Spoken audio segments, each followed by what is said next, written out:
the first time I've joined a stream slash call in a while because of how much busier my fucking life got with the that job I got. Oh, we lost Lumpen Celt, but they will return. He's There we go. back.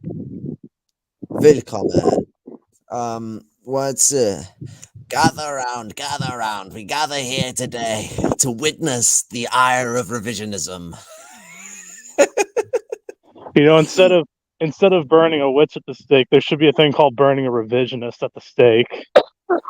No, the fucking Shining Path had a really good way of dealing with revisionists. They found out you were a dengist, you'll have a pig hanging outside your house, and it'd be a nice little warning of where you'll end up being a revisionist shit Are pig. you talking about the dogs from the lampposts? They dogs, pigs, they hang all sorts of things, but yes. It was a way of being like, you're a revisionist pig, you're a revisionist dog. It's the same way with the Irish and fucking ratters. If you're a ratter or you were a fucking betrayer of the fucking you gotta remember, even for the Provols, it was for the predominant part of it a socialist movement with the Irish struggle. That's a thing everyone fucking forgets about it all, even with the fact that revisionism became a rampant problem in the Irish struggle. That was something that none of us are gonna fucking deny. Like, well, maybe it's some dickhead who will, but like at the end of the day, even the Provost struggle was predominantly occupied by socialists, and from Provost to Maoists, if you were a fucking betrayer of the struggle, you weren't going to be meeting a nice fate. That's why the fucking when the fucking Jerry Adams shit went down in the fucking 90s, and you had fucking Good Friday Agreement, Provost shattered because they didn't all support that shit. You know, that's an upper echelon fucking problem, and a problem of the conservative arisal in that fucking org. But this is like a massive fucking like compound issue that comes into these things. Is like, you know, in the struggle, especially in a revolutionary war, revisionists are as good as fascists. Unless they can be criticized and pulled away because they've made an idea that is revisionist and don't realize it and fix their fucking line, they got no excuse. And even those people, you might want to be a bit sus. Like, at the end of the day, the fact of the matter is, revisionism is a dereliction of principles of Marxism. It is not a mistake on theory alone. It is a dereliction of our principles regarding the proletarian movement, regarding our struggle for socialism, regarding our commitment to the universal dialectical materialism, the struggle for the unity of all peoples. Indicatively, a revisionist has betrayed those things, and I would find it laughable to believe that anyone turning into a revisionist is going to turn to liberalism after they've already turned away from liberalism to communism. We live in a society that predominates that liberalism is the norm, even within countries that have fascistic civil societies like America.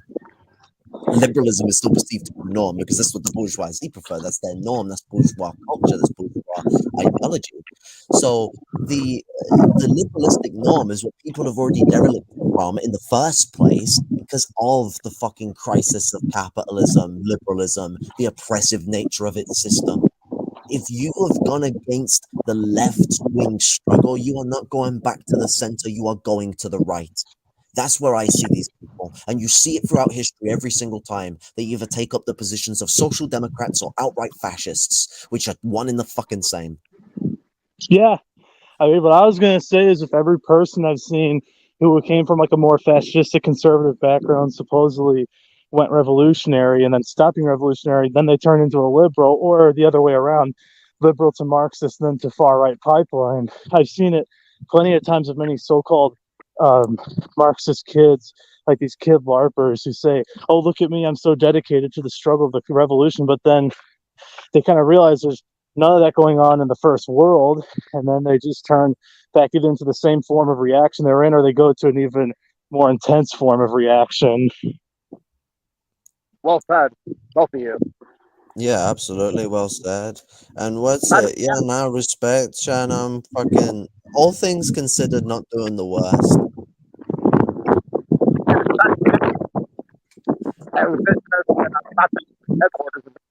It's hard to make you out, comrade. The wind's sucking your audio. I was saying the Shining Path, you should throw dynamite. Well, actually, I'm not saying, no, Communist Party of Korea.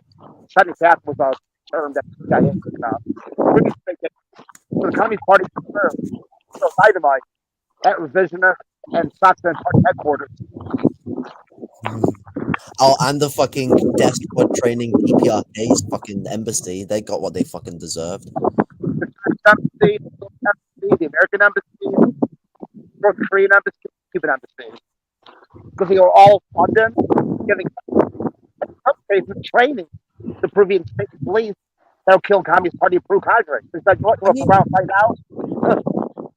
What's it? I mean, basically, the only defense that revisionists and fucking any other dickhead has when they try and push against the Peruvian revolution is they're like, oh, but Fujimori wasn't in power when he started the revolution. Oh, and it's like, what do you think the social democrat? I mean, you're calling him a social democrat is being way too fucking nice. I mean, seem to think that just because the Soviet Union has a relationship with someone, they must be a great person.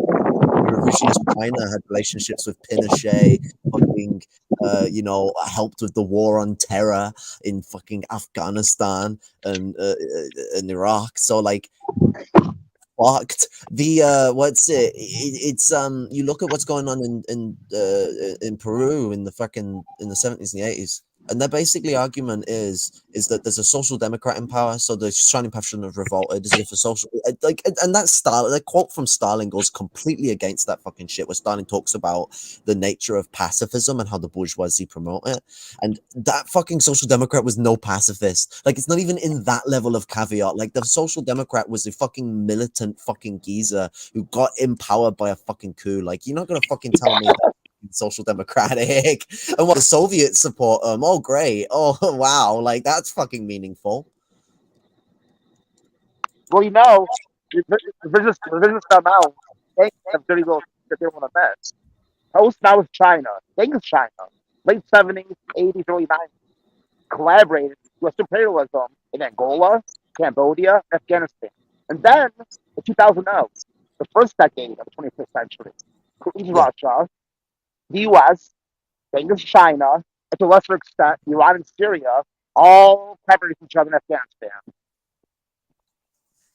Yep, they all went in to plunder Afghanistan after the US took advantage of the situation. I mean, fucking what's it? This was after as well the weird dislocation and fucking what's it? How the US targeted Iraq for fucking 9/11 as well. Yeah, that's a dirty little secret that revisionists found out and saying just don't want to admit or face. And like, what's it? When we get into actually watching the fucking video from fucking what's it? Oh,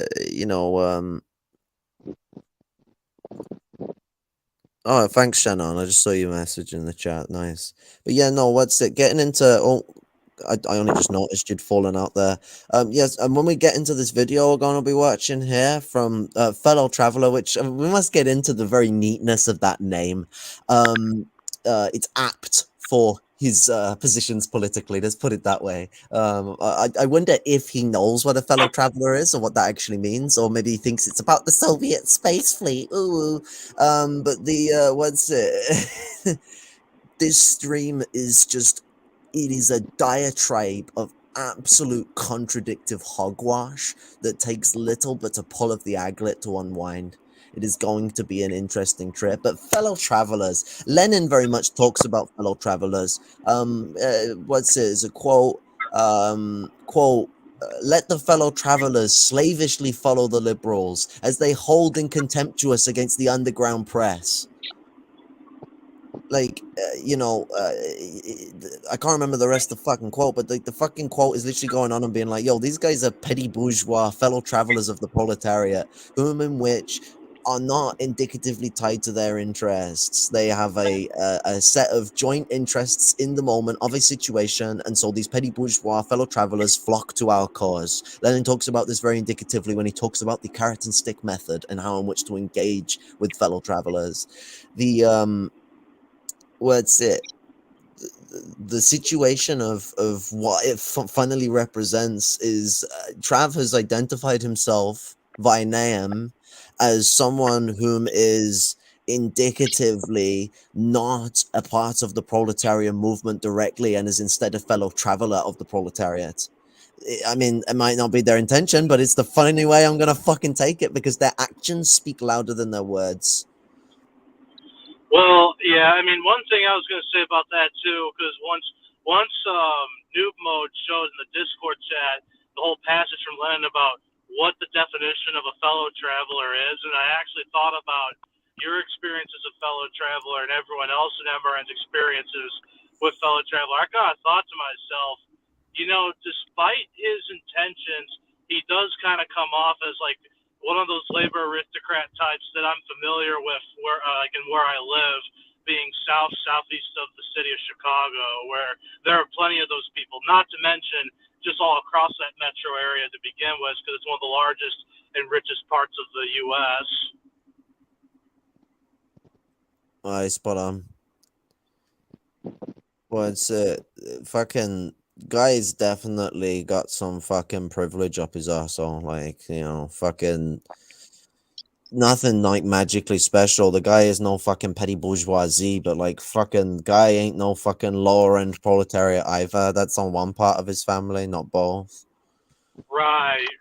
Yeah, because I kind of got the feeling that there's no way that he's like extraordinary wealthy or that he's extraordinary like poor, but I kind of got the feeling, oh yeah, he's either one of those types who's either just gotten into the labor aristocracy or he's wishing to enter the ranks of the labor aristocracy, as some of my friends put it on I think on like one of group chats on Instagram I'm in, like one of those kinds of people.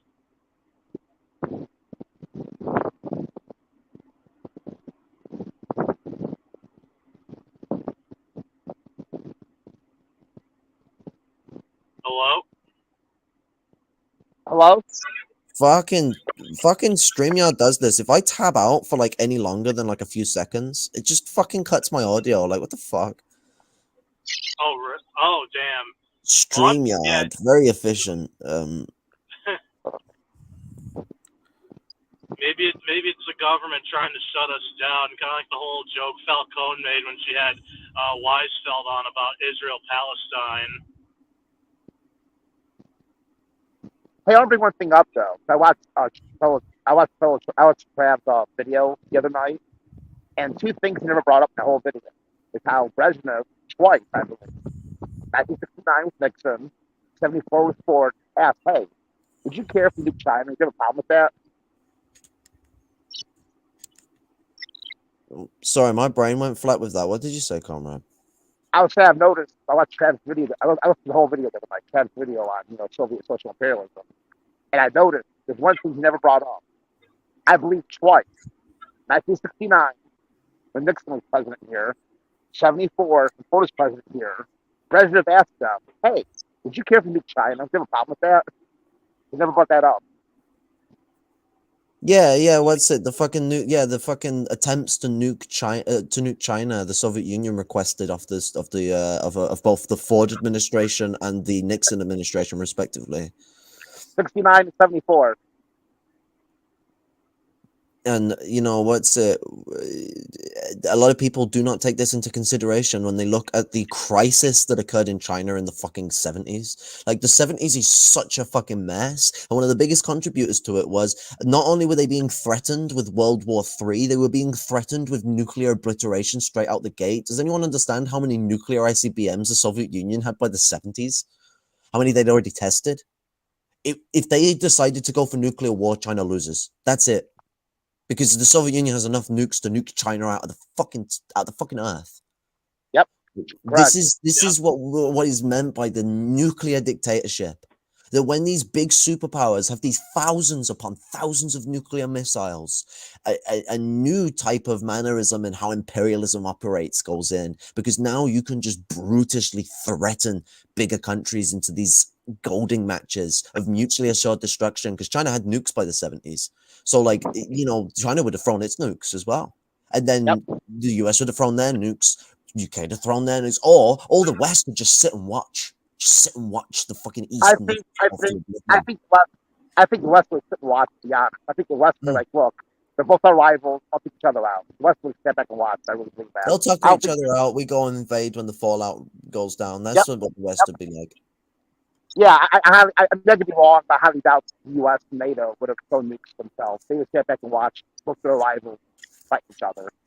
Well, that's it. There's just one thing is if they weren't aware of it, which I guess is why the Soviet Union was jumping ahead to the ball, they may have their early warning systems may not give them a chance to think twice about it.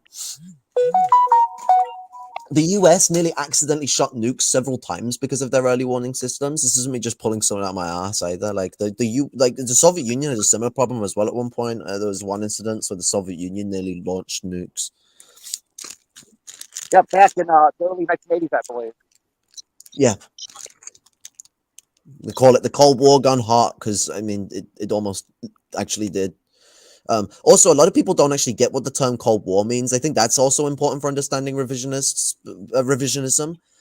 Because like there's a historical revisionism that the revisionists themselves live up to about the Cold War, where a lot of people think the Cold War started in like 1956 or 1945, when the Cold War actually started in 1922 after the end of the Hot War.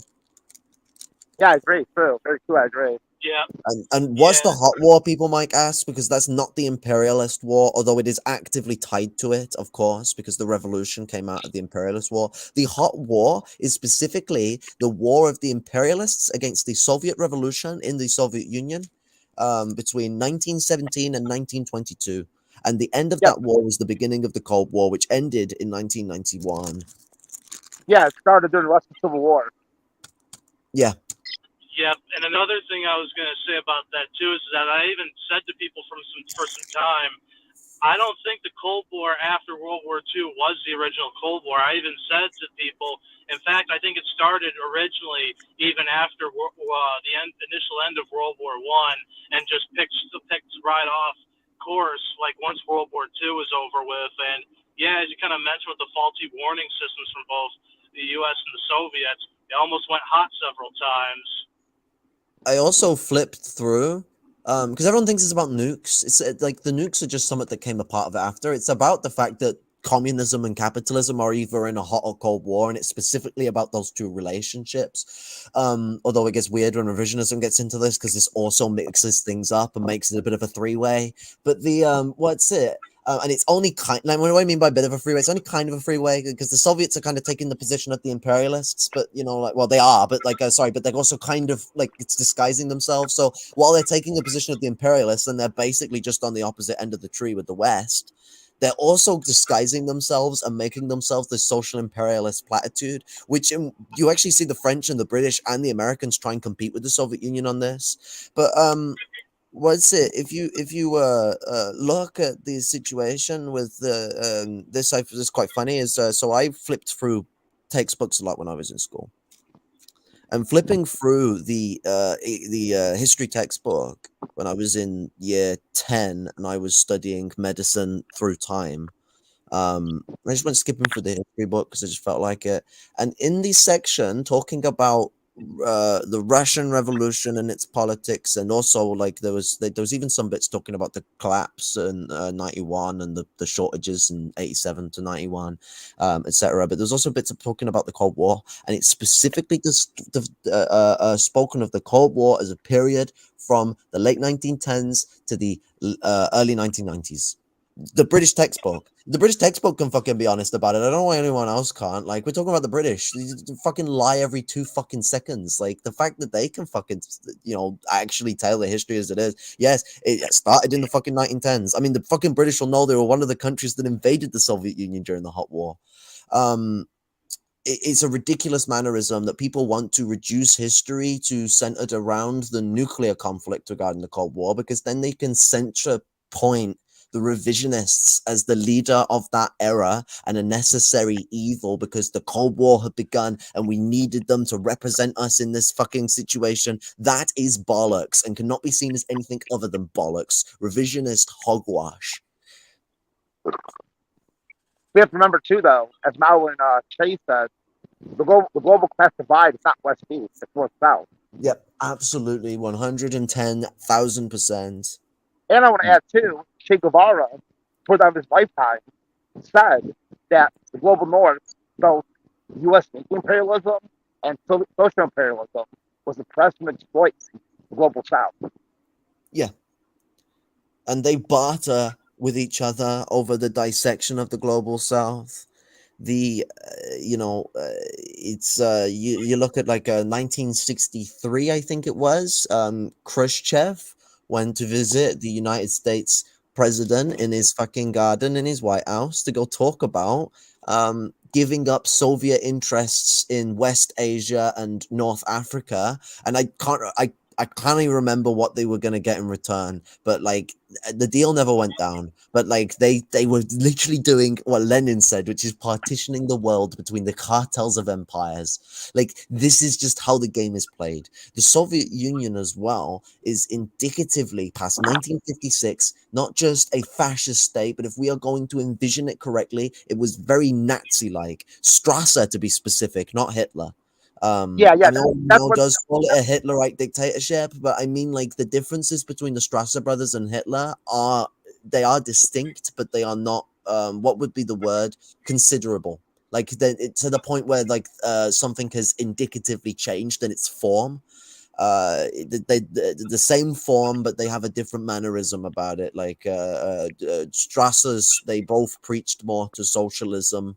Well, the Nazis' pseudo idea of socialism more than Hitler did, and so a lot of people mistakenly think the Strasser brothers are like some like left wing mannerism in there, but no, what they are is very much like the Soviet Union was, hard right wing disguised with left wing shit. The right opportunists know how to hide like us, and fascism is indicatively driven by right opportunism and moderate pacifism.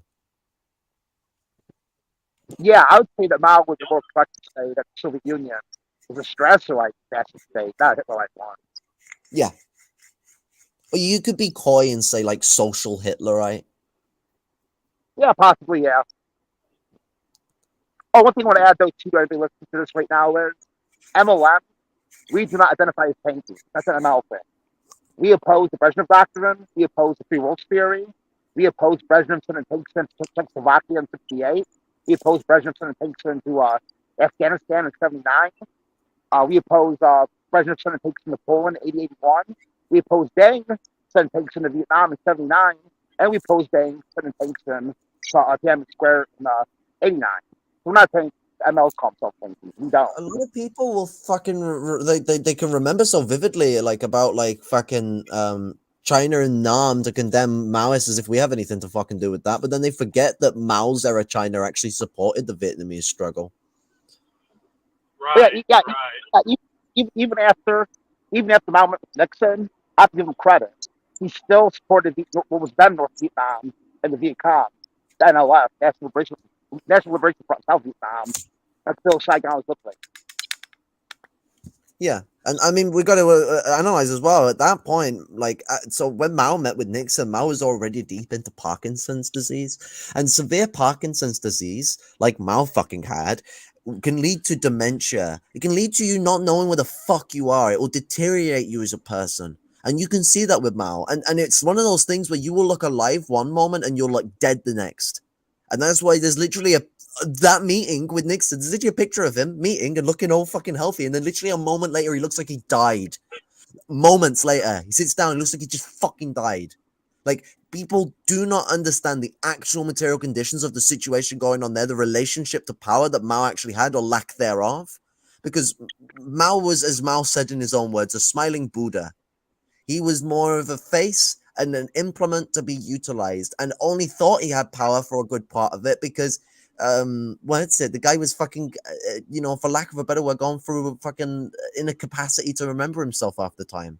This is what happens when like cult of personality indicatively forces leaders into positions for far too long. The Soviet Union, and Stalin would have stayed an active critique and speaker of the Soviet Union. The Soviet Union would have done better if Stalin could have stood down the first fucking time he asked. That's it. Yeah, I looked up for Zach quote. I believe Mao did tell his widow in the letter that he tried to reach revolutionary heights and failed to. Well, actually, I was gonna ask one thing. Both of you said that you're against three worlds theory, correct? Yes. Very much. Okay, yeah. Because one thing I was gonna say is I got into a conversation with one of those first worldist type of Maoist on Instagram, where he tried justifying the three worlds theory, and he basically tried to say that my argument towards what he was arguing with that was supposedly not Marxist, and I'm just kind of like, well, but how is it appropriate to classify some of these second world countries as first world countries? Because I said to him that would be negating the material reality of some of these second world nations and what they actually had versus the first world nations, which plundered the world more successfully. I mean, what's it? It's like the situation is a maddening one with all of this, because it's like, a problem is that if you don't look at the second world nations, like three world theory is broken, but you got to look at the relationship between second world nations and first world nations. Like Saudi Arabia indicatively has to be broken down and torn apart for what it is. But also its relationship to the empires is important too, but that can't be the be all end all of it. These countries are also still empires. A good way to look at it would be looking at countries like Venezuela, Saudi Arabia, and other countries like that, Iran. These countries get mistakenly called third world all the time. They're not third world, they're second world countries. They are cornerstones of empire, if you want to call them that. Regional imperialists. They have themselves their own grandeur of power within their own region. They're just not so much powerful in the international. However, the other empires rely on that regional power, especially in the era of neocolonialism, to be able to keep control of their colonies. Saudi Arabia and Israel are actively the police force for the fucking imperialists to commit genocide all across fucking West Asia. Like, that is apparent in the fucking war in Yemen to the fucking Israeli existence entirely. But one thing I do want to say, though, is, I'm not a first worldist, but I'm not a Maoist either. I'm a real tendency MLM. But I do acknowledge the global question by, I do oppose the three worlds theory, and I do oppose President Biden.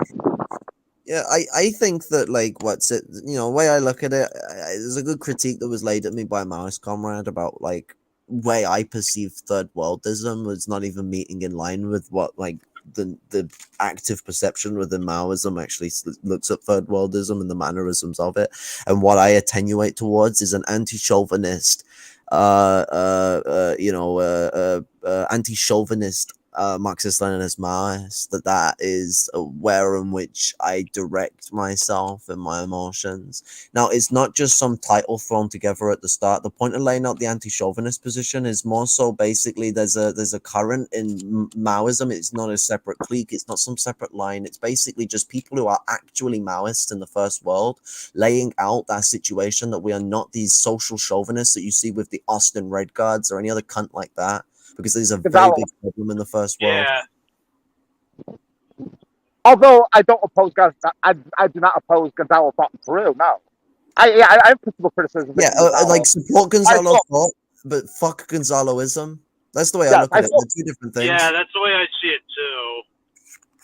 I uphold him. I mean, I do have principal criticism to make Gonzalo. I still uphold him, and I will defend him against the slanders and attacks by revisionists, definitely. I was telling this to an anti-revisionist ML today, actually. It's like, at the end of the day, like, Gonzaloists are a fucking problem, but you're going to struggle to find a Maoist that doesn't respect Gonzalo, even if they fucking hate him. Oh, I don't hate him. Yeah. I don't hate him. I don't hate him. I'm just saying the extreme. Like, I'm just saying to the extreme. Like, there are some Maoists who will even hate the geezer because the fucking, their own personal grievances, but they're not going to turn around and then go, oh, well, fuck the theory. Fuck what the guy represented. At the end of the day, like, people are gonna fucking get their grips together. The fucking guy's theory and struggles were forged in the middle of a fucking war. If you base the Bolsheviks off the period between 1918 and 1922, you'd probably have a grimmer understanding of what the Bolsheviks were, and not because they did things that were just heinous or terrible. They were in a war and had to act to the matter. I can read you a quote from Lenin, where Lenin literally turns around and says to a fucking a commissar, he turns around and he's like, at the end of the day, if you don't sort out what the proletariat want, I'm getting complaints from the proletariat, you don't sort out what they want or what they need, you don't deal with the peasants by violence if need be, I will come down, I will have you arrested, court-martialed, and shot. Lenin did not fuck around. If you have this rosy, clean idea of Lenin, no, Lenin did not fuck around. If you fucked around with the struggle, if you were pissing about to promote, to try and, undermining the proletariat for the fucking peasantry, and we're talking about a movement that was about working with the peasantry here. Like, this is about Lenin being strict on the matters of how in which we work with the peasantry. And it's to not allow their fucking petty bourgeois bullshit to expand and expulsionate in a way that affects the proletariat. The proletariat must not be affected by their bullshit. So in the situation where they are in the way of the proletariat food, the proletariat's ability to be housed, to have functional jobs, or any matter like that, they are indicatively a problem that has to be dealt with. And Lenin's point is like, if you ain't gonna deal with it, you're gonna be dealt with, and then someone else will deal with it. Because we're not fucking around. I won't have any more proletarians complaining to me that you're fucking up and not getting shit done. And then he just ended Telegram. He just dropped it. Like, he's just like, you got to do it by 4 p.m. or I'm gonna fucking have you. And then just drop the fucking Telegram. It's like, oh my god, absolute fucking boss.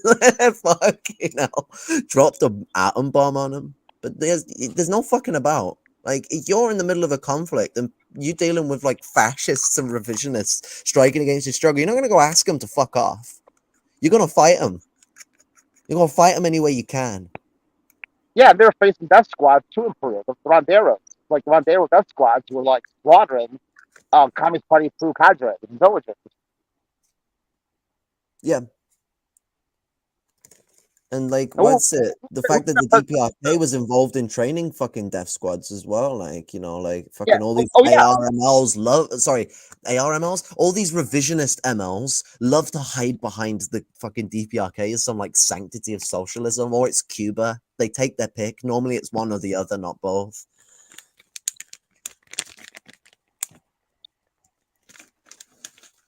And like, the DPRK is a perfect example of a country that is a social fascist. Very good example.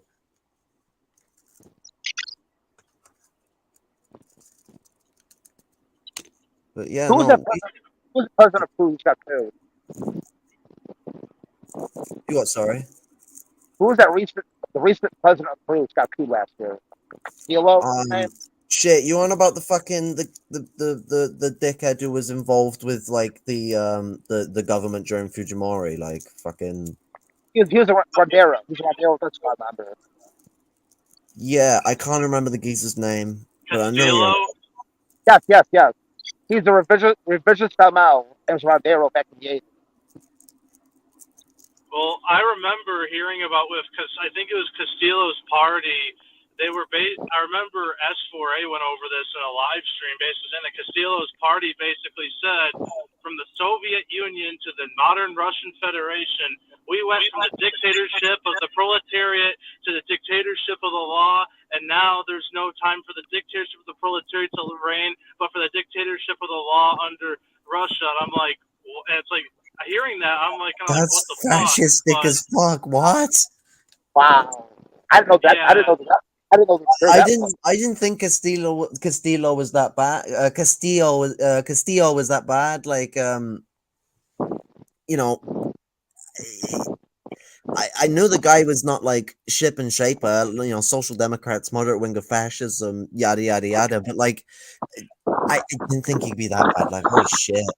Oh yeah, and I think another thing one of my friends in California told me was that the party that Pedro Castillo belongs to isn't exactly like aligned entirely with any imperialist camp, but what they supposedly want is the return of something like the old Incan Empire. And when this guy told me that, I'm thinking to myself, so what you're saying is that they're either neo-feudalists or neo-slavists, in addition to supporting, to a certain extent, supporting Russian imperialism.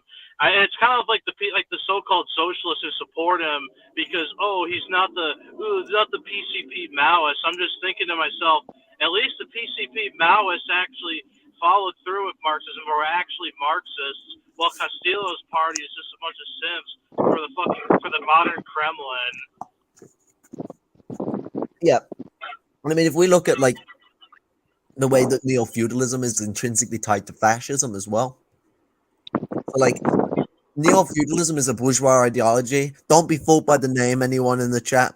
It's a sneaky one, but like, it's a bourgeois ideology that pervades an idea of society in which we're a feudal structure of government and in some cases class. If you're Evola, guy's a nutcase. He wants to go even further than that. He wants to go back to the primordial times. I don't know what he means by that. Well, I do, but like it's funny to be obfuscative and be like, "What the fuck is this crazy geezer going on about?" But like the geezer goes on about like this like the necessity of the drive of Imperium, and how we'll eventually return to the great like Roman paganic society, blah blah blah blah.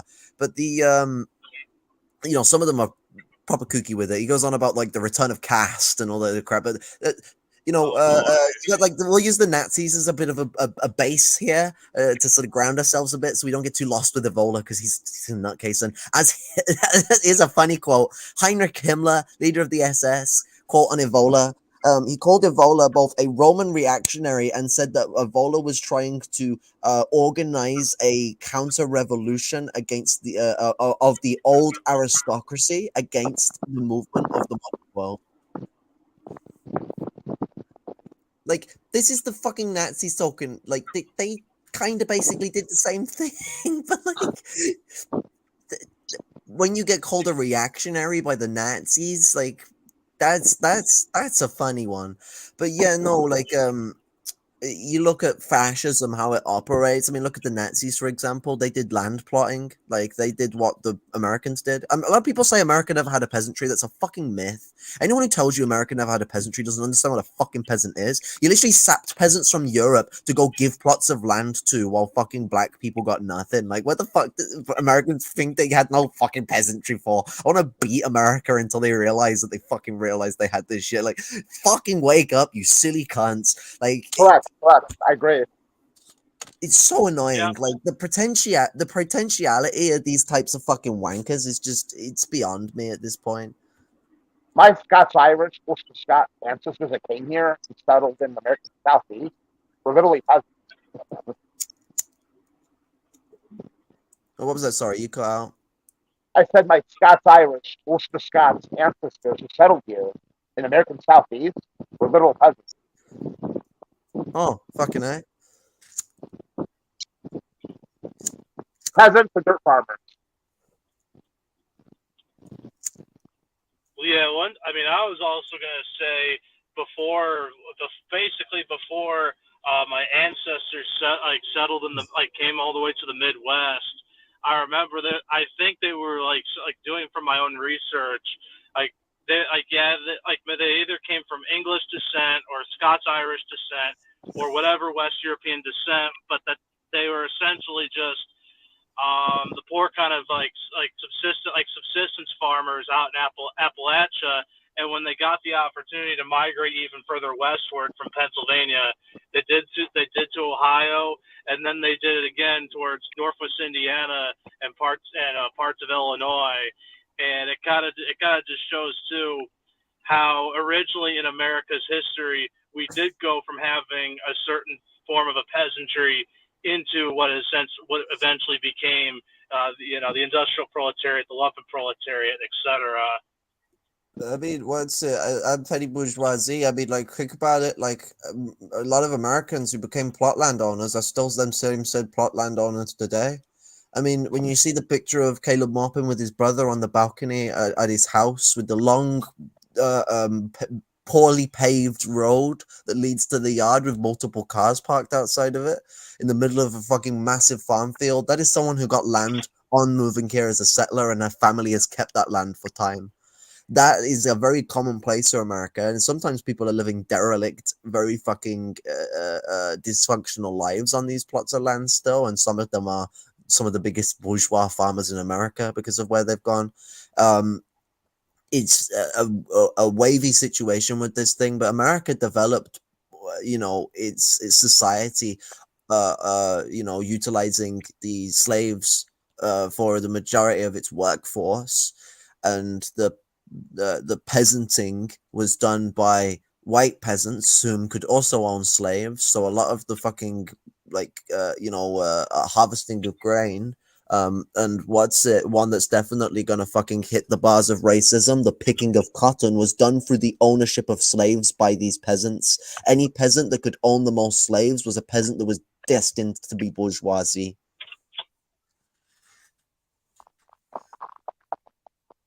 Yeah, my father's family's from central and south central Appalachia, and I've seen an old picture of my father's paternal grandmother.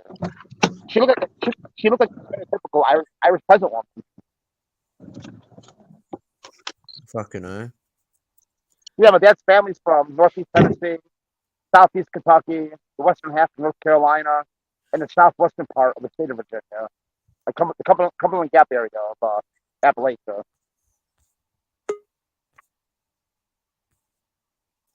Fucking hell. And that's for this as well. It is a job called like Flecker Guardian said. It is the job. Like Flecker Guard, Fred Hampton, Malcolm X, Kwame Ture said. In the shadow of colonial North America, it is the job of colonizer white communists to organize their own people. We should be in Appalachia right now, organizing people in dire poverty. Why are we not there?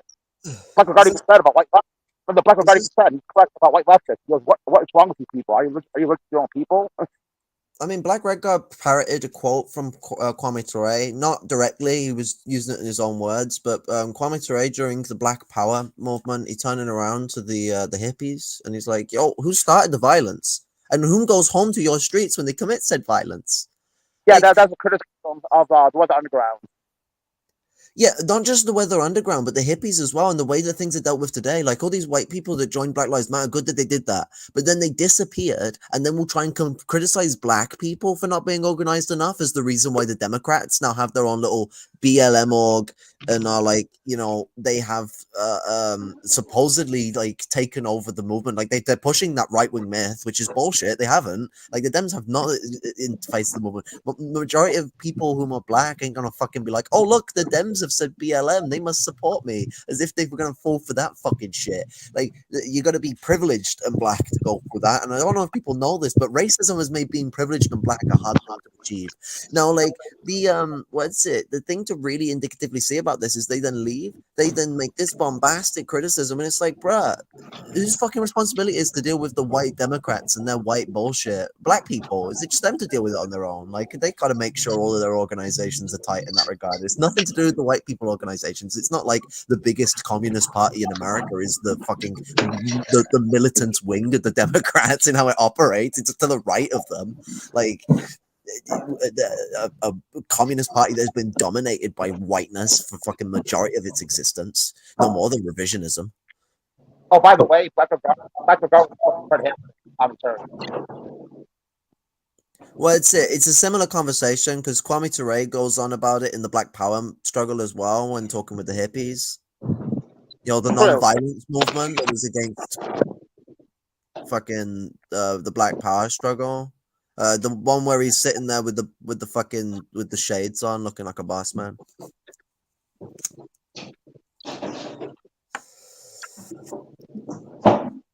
No, it's true though. Flecker Guardian said, white leftists, what's wrong with you all? Are you looking at your own people? Like, why aren't you in the trailer park, Appalachia, the Ozarks, Cascadia, organizing all poor people? I mean, you had massacres in fucking the North when slavery was being ended, when black people were fleeing the South for obvious fucking reasons. They were slaughtered by not rich Americans, by poor Americans who were slaughtering them as to eradicate competition and to keep white purity in their land, because people seem to forget that this type of fucking shit will plow down into the lower classes. Being proletarian doesn't make you exempt from being able to be a racist bigot.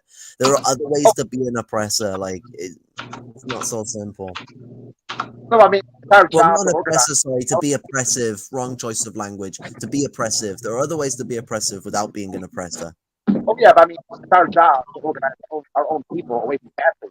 Like as all says, all these colonized, revolutionary colonizer white communists are organized their own people under the theoretical leadership and guidance of colonized people. What's it? Was literally having a legendary black sister say the exact same things to me earlier. It's like, you know, like white people just don't want to focus on their own, like, and it's like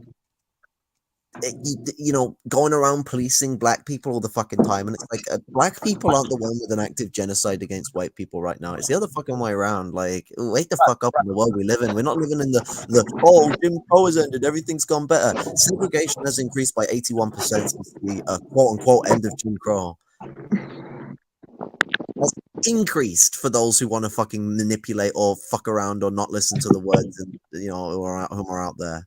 Not decrease, increase. 81%. That's nearly double. That's nearly double the fucking segregation since the end of it.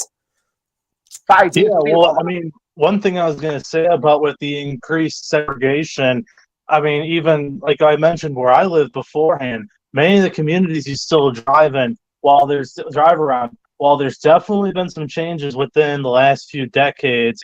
The problem is the majority of these communities still are in fact segregated, not only by the whole thing of like ethno-racial background, but also with class background, because people seem to always forget too that yes, okay, you've got these different segregated white communities, black communities, and these different brown communities too in some places, but also you'll have divisions even amongst those communities between middle and upper class, like let's say black and brown people versus working class and lower class black and brown people, and the same thing, and even in some places with the white population.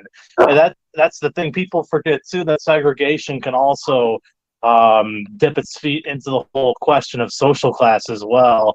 And I think it's funny when people try to say segregation ended, because clearly it has not. Go to any major metropolitan area and tell me that it's ended. Yeah, okay. There's another thing to it as well. My country doesn't have segregation laws. I can show you some segregated places where Muslims are forced to live in segregated areas. Right, yeah. I know an area in Birmingham that's like it. And what's it? You'll find like because white people will get really aggressive and threaten when fucking mosques or Muslim schools are put up in anywhere that's quote unquote their area. So you have these like segregated estates where all the proper, like, not talking like a shop that claims it sells some halal stuff. We're talking like proper Muslim shops that sell proper fucking stuff, whether it be your fresh meats and your veggies, your fucking your general store, your bits and pieces, everything's on there. You've got your schools, you've got your mosques, and it's all compounded in this little estate, just in the middle of Brum. And there's loads of places like this. That won't even be the only one in Brum. And this type of segregating is done without the need for a law that says these people are segregated. I mean, have people seen the state of the border force with the UK and what they do? Like, the US is its own terror in that regard. But like, the state of the UK in its attenuation is in its own right segregative, and that's without having to have the historical implements that America has regarding segregation not even ending. This is emerging problems, and if we're having emerging problems, what does that say for America? That 81% number does not seem surprising. If anything, you might be thinking, that might actually, it might be a bit worse than that, that might need some clarification, because at the end of the day, America is going to be accelerating quicker than, let's say, Europe, because our segregation has always been more subtle. We've not had to utilize as much law to do it. We instead utilize our flimsy lack thereof law in certain elements of how we organize our society to leave the blanks to be filled in by whoever wants to fill them. That's literally how the UK Constitution works. That's how UK judges apply themselves to the court of law. There are gaps that are not filled in how our Constitution and how our law represents our rights, and so those gaps in that law and Constitution can be filled in by the judge, or therefore authorities' a perspective on the matter. It's a literal way of being able to just fuck with people. Wait, what? Somehow you were in the chat, but then also joined the waiting room. That's weird. Because I switched devices. Because I got back from where I was at before and switched from my phone to my desktop. Got back from your trip spelunking. Splunking in the forest. Yeah, what's it? Fucking, we're on about excavating caves, by the way. Well, it's like here in the U.S., the Yankee North is just as racist as the South is. Only difference is, in the South it's more open. Up here it's more subtle. It's more like denied. But believe me, if this is racist up here towards black people, he's down south. Trust me on that. Yeah, because I mean, because with like the Midwest, the Northeast, the thing I've noticed is, and even my dad said this to me, sure, with, typically with your average racist down south, they're gonna be open to your face about it. But the average racist, like in the Midwest or Northeast, like where we live, it's kind of like, oh well, yeah, people are gonna be more closeted about it, and until you either meet with those people one on one or whatnot, or go to certain social interactions, you won't really see it until you're in those personal or private social interactions.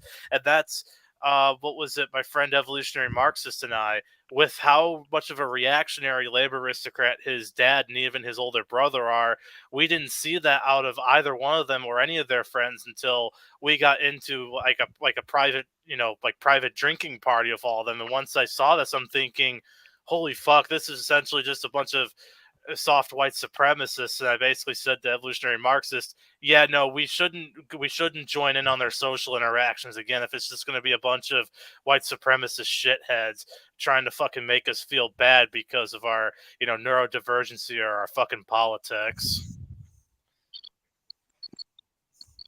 Yeah, and like I've noticed too, like up here in the north, women don't believe it's neither race than they really are. At least down south, the place to your face, yeah, I'm a racist. What are you gonna do about it? Whereas up here, they deny the race. So I'm not racist. I got black friends or I got Mexican friends. Yeah, no. Yeah, because apparently too, evolutionary Marxists also told me that amongst like his dad and their friends of unionized labor aristocrat steel workers, that like there's like this like African American a man that hangs out with them, and with the way he was going on about it, evolutionary Marxist was telling me about it.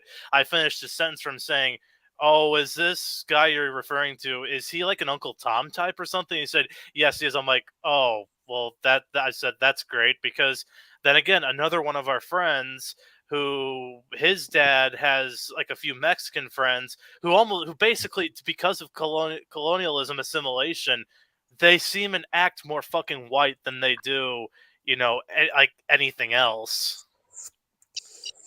I'll add this too as well. Your closeted, racist, middle class person is way more dangerous than the open, working class or Lumpen racist. Yeah, because that kind of goes into the whole thing Malcolm X said about the fox versus the wolf. You know what to expect from the wolf immediately, since he'll try to attack you or show all of his cards in the open. But the fox, no, they're gonna stab you in the back when it's convenient and try to just play nice until it's too late. That comes into it, but both of those are indicatively a problem that comes from the middle and upper classes. The proletariat, of course, can engage in mass amounts of bigotry. I mean, as Social Henshin says, fascism in practice, I would say typically, but they just say it is class collaborationism. And what is a more class collaborationist project than European colonialism and white supremacy? White supremacy does come on the idea of uniting in oppression against another quote-unquote race. There is no such thing as biological race. Race is a social structure we have created for the oppression of black people. That's the matter of it. Like, if you try and hold, if you try and if you try and hold on to whiteness, you're maddening yourself. Whiteness was invented to oppress blackness. That's its purpose. Look up the history of slavery, maybe. And I don't just mean white people owning slaves. Oh my god, please don't reduce me. I'm literally on about where the term whiteness comes from. It literally comes from slavery. It comes from fucking Caribbean. It comes from the naming of house slaves as indentured servants and as white, because they were Europeans, and that became something that became a catch-all because it was tied to whiteness and purity and them being of servitude of the Lord, so they wanted the posh people in it. And created an aristocracy amongst slaves. This is something we have seen happen repeatedly in bourgeois society, especially under fascist situations. We saw this with the Nazis.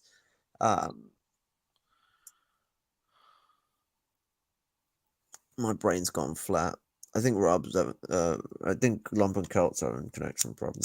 Yeah, I believe so too, because I've seen him come in and out of the stream more times than I have. Because with me, it's because I'm switching back and forth between devices or audio sources. But yeah, it sounded like he's having some connection issues. Yeah, I'm in connection troubles there, my comrade. Yeah, a little bit. Oh, somebody commented. A black M3W Justice Cadre asked me a question. Yes, I'm in Northeast Ohio. I'm in the Cleveland area, off Lake Erie. Oh shit, my camera's on. Blasted things. What's it? We should get started with the video. Yeah, it's probably a good time. We're almost an hour in already to the stream. What's it? Actually, it's we've gone on that much. I put the video in, and it's almost finished in the background. Oh, downloading? No. I mean, like, it's almost finished playing in the background. Oh, okay. The government of Pakistan discovered large quantities of. We should probably restart it though. I'm trying. Right. It's time to I'm on piss a off phone my remember. Maoist subscribers. It's time to piss off my Maoist subscribers. A decade deep into the Cold War, Soviet and Chinese relations would take a turn for the worst, ultimately amalgamating into the Sino-Soviet split of 1956. The split was fueled by a growing conflict of interests between Moscow and Peking. One of the motivations for why the Chinese split from the USSR had to do with the Soviets' refusal to give back territory that they had inherited from the Russian Empire, whom a century prior had seized and conquered said territory from the Chinese. Another reason for the split had to do with the CPC's fear that China would lose its national autonomy that it had fought and worked so hard to win during World War II by potentially becoming a satellite to the Kremlin. There were ideological motivations for the split as well, as Chinese and Albanian communists alike would go on to writing a number of polemics against the USSR, accusing the superpower of being revisionist, state capitalist, and social imperialist as well. The accusations of revisionism stemmed from a number of criticisms, including the Soviets' choice to pursue a policy of peaceful coexistence with the West after World War II, along with the facts that Khrushchev had declared that class antagonisms in the USSR was dead, that the USSR was a dictatorship of the whole people as opposed to simply being a dictatorship of the proletariat, and that from there on out they should prioritize elevating living standards and economic growth over the class struggle. During the Cultural Revolution, Chinese anti-Soviet polemics would verge on outright slanderous at times, from unsubstantiated claims of total number of What the fuck? in a stark turn of events, tensions would de-escalate over the substantiated claims of capitalist restoration to mount satellite to the Kremlin. There were ideological motivations for the split as well, as Chinese and Albanian communists alike would go on to writing a number of polemics against the USSR, accusing the superpower of being revisionist, state capitalist, and social imperialist as well. The accusations of revisionism stemmed from a number of criticisms, including the Soviets' choice to pursue a policy of peaceful coexistence with the West after World War II, along with the facts that Khrushchev had declared that class antagonisms in the USSR was dead, that the USSR was a dictatorship of the whole people as opposed. Okay, can you see how this is somewhat about hand wavering? The whole like position of critique has been made about this. This has been sounded like it's some sort of like it's like because the whole thing is like, oh, the critique of social imperialism is absurd, and they're just speaking of like, oh, like they had such a problem with Khrushchev seeing that class antagonisms had died, and therefore it was a dictatorship of all people. No, that's class collaboration. Oh my god. He's literally preaching for a society where the dictatorship of the proletariat is eroded before communism has been succeeded, which is not how that works. It dissolves. You don't just go, yes, it is over. We know we're definitely going to end it now. I mean, I know it's still got power and it's not withered away like Lenin said, but fuck it, it's over. No, that's not how that works.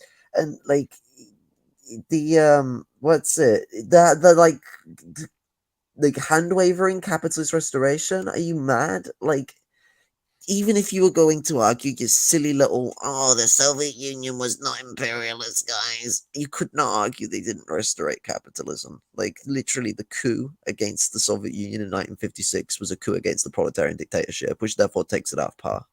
That's how coups work. Basically what we saw the bourgeoisie trying to use proletarian state machinery to achieve their aims. What advantage do they have over us in that regard? Well, our state machinery still contains remnants of their society. They can bleed our society to the ground if they get the chance, because they can puncture the holes where they need to if they have the power to do it, and we're not in the power to stop them, as what fucking ended up happening with the Soviet Union. if they if they get a hold of state powers, it's a lot different compared to if we got a hold of theirs. The reason why we have to demolish theirs and move forward in our first negation is the primary factor that we are revolting, we are moving forward. A counter revolution does not need that fucking bollocks. They can just take over your state and twist it and turn it until it is like China. Same thing happened with the Soviet Union. And these changes happen quite rapidly because as quantitative developments occur, you get qualitative leaps. That is an acceleration of the dialectic, of the way in which the relations of material, the relations of political uproar are engaging within the society. At the end of the day, if the Soviet Union is taking a path of marketeering ship, rampant industrialism, militantism of the fucking most obtuse nuclear holocaustic fashion, you're gonna turn around and call them socialists. They have as many nukes as the US. Like, genuinely, as soon as you've already had enough to protect yourself, you should be the one laughing, having the lower stockpile than these people who are stocking themselves up for fucking World War 72. Like, not race them to have the most nukes, build a 1,000 megaton nuclear bomb or whatever the fuck, 100 megatons, sorry, I overstated that. 100 megaton fucking nuke, Tsar Bomba. Like, this is not simple shit, but it's not fucking, hard to realize either. The situation post 1956 is not a proletarian led situation. It is a situation led by the bourgeoisie and the petty bourgeoisie, respectively. Yeah, because what I was gonna say about that is what a lot of people seem to misunderstand is that, okay, once it's like, once this, coup, this counter revolution began in 1956, it's like, okay, well, obviously none of the effects of it are going to take place immediately. In fact, I mean, what we saw was throughout the remaining, history of the Soviet Union until its very end, to where it's like slowly just eating away at any remnants of socialism, taking more and more elements away from socialism and building up more and more towards the complete restoration of private oligarchical capitalism. And I don't think a lot of people realize that. It's like, no, as time went on, after Stalin's death, they were becoming less and less socialistic and more capitalistic and imperialistic over time. This is why I think people fail to understand why the Soviet Union in its later years, it kind of formulated what is the modern Russian state today. Absolutely. Because obviously we know it didn't, go into full capitalism immediately, but it was slowly building up to that point. People It very forget quickly that. did, to be fair. I mean, the capitalism was there by early 60s, 60, 61. Right, but I know that we all know that Basically, it was the a slow civil ongoing society takes a process. lot longer to shift. And so the current in the Soviet civil society did not fully shift until the era of Brezhnev. And I think I've accidentally skipped the video forward. Cunt. Yeah, until Brezhnev, and then even more until the very end. Because that's the thing too. It's like, people forget, well, not everything is, just an instant flip of a switch. It is typically an ongoing process, regardless of how fast or how slow it is. And after a certain point, it's like, okay, this.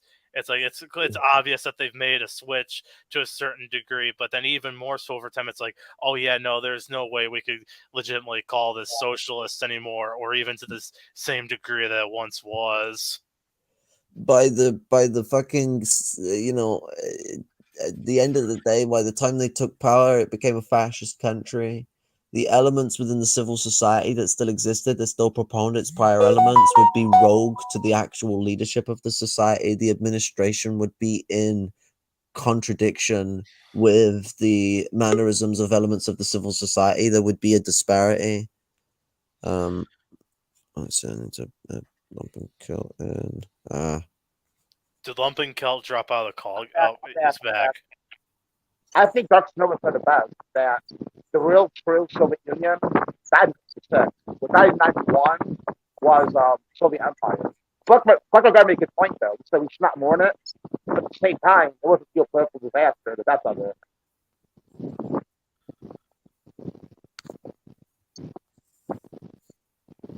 You know what's it? The whole fucking Black Power comment that's been on there. Like, I didn't even mean to like put anyone's comment on there. I just accidentally put it on, and then like I noticed it, and I was like, oh, well, that's pretty dope. Like, fucking happy accidents occur. Yeah, yeah. Of the bourgeoisie. Okay, I got a bit too far ahead. 1 second. Okay. Fucking StreamYard's fucking annoying. Accusations of revisionism stemmed from a number of criticisms, including the Soviets' choice to pursue a policy of peaceful coexistence with the West after World War II, along with the facts that Khrushchev had declared that class antagonisms in the USSR was dead, and that the USSR was a dictatorship of the whole people, as opposed to simply being a dictatorship of the proletariat, and that from there on out they should prioritize elevating living standards and economic growth over the class struggle.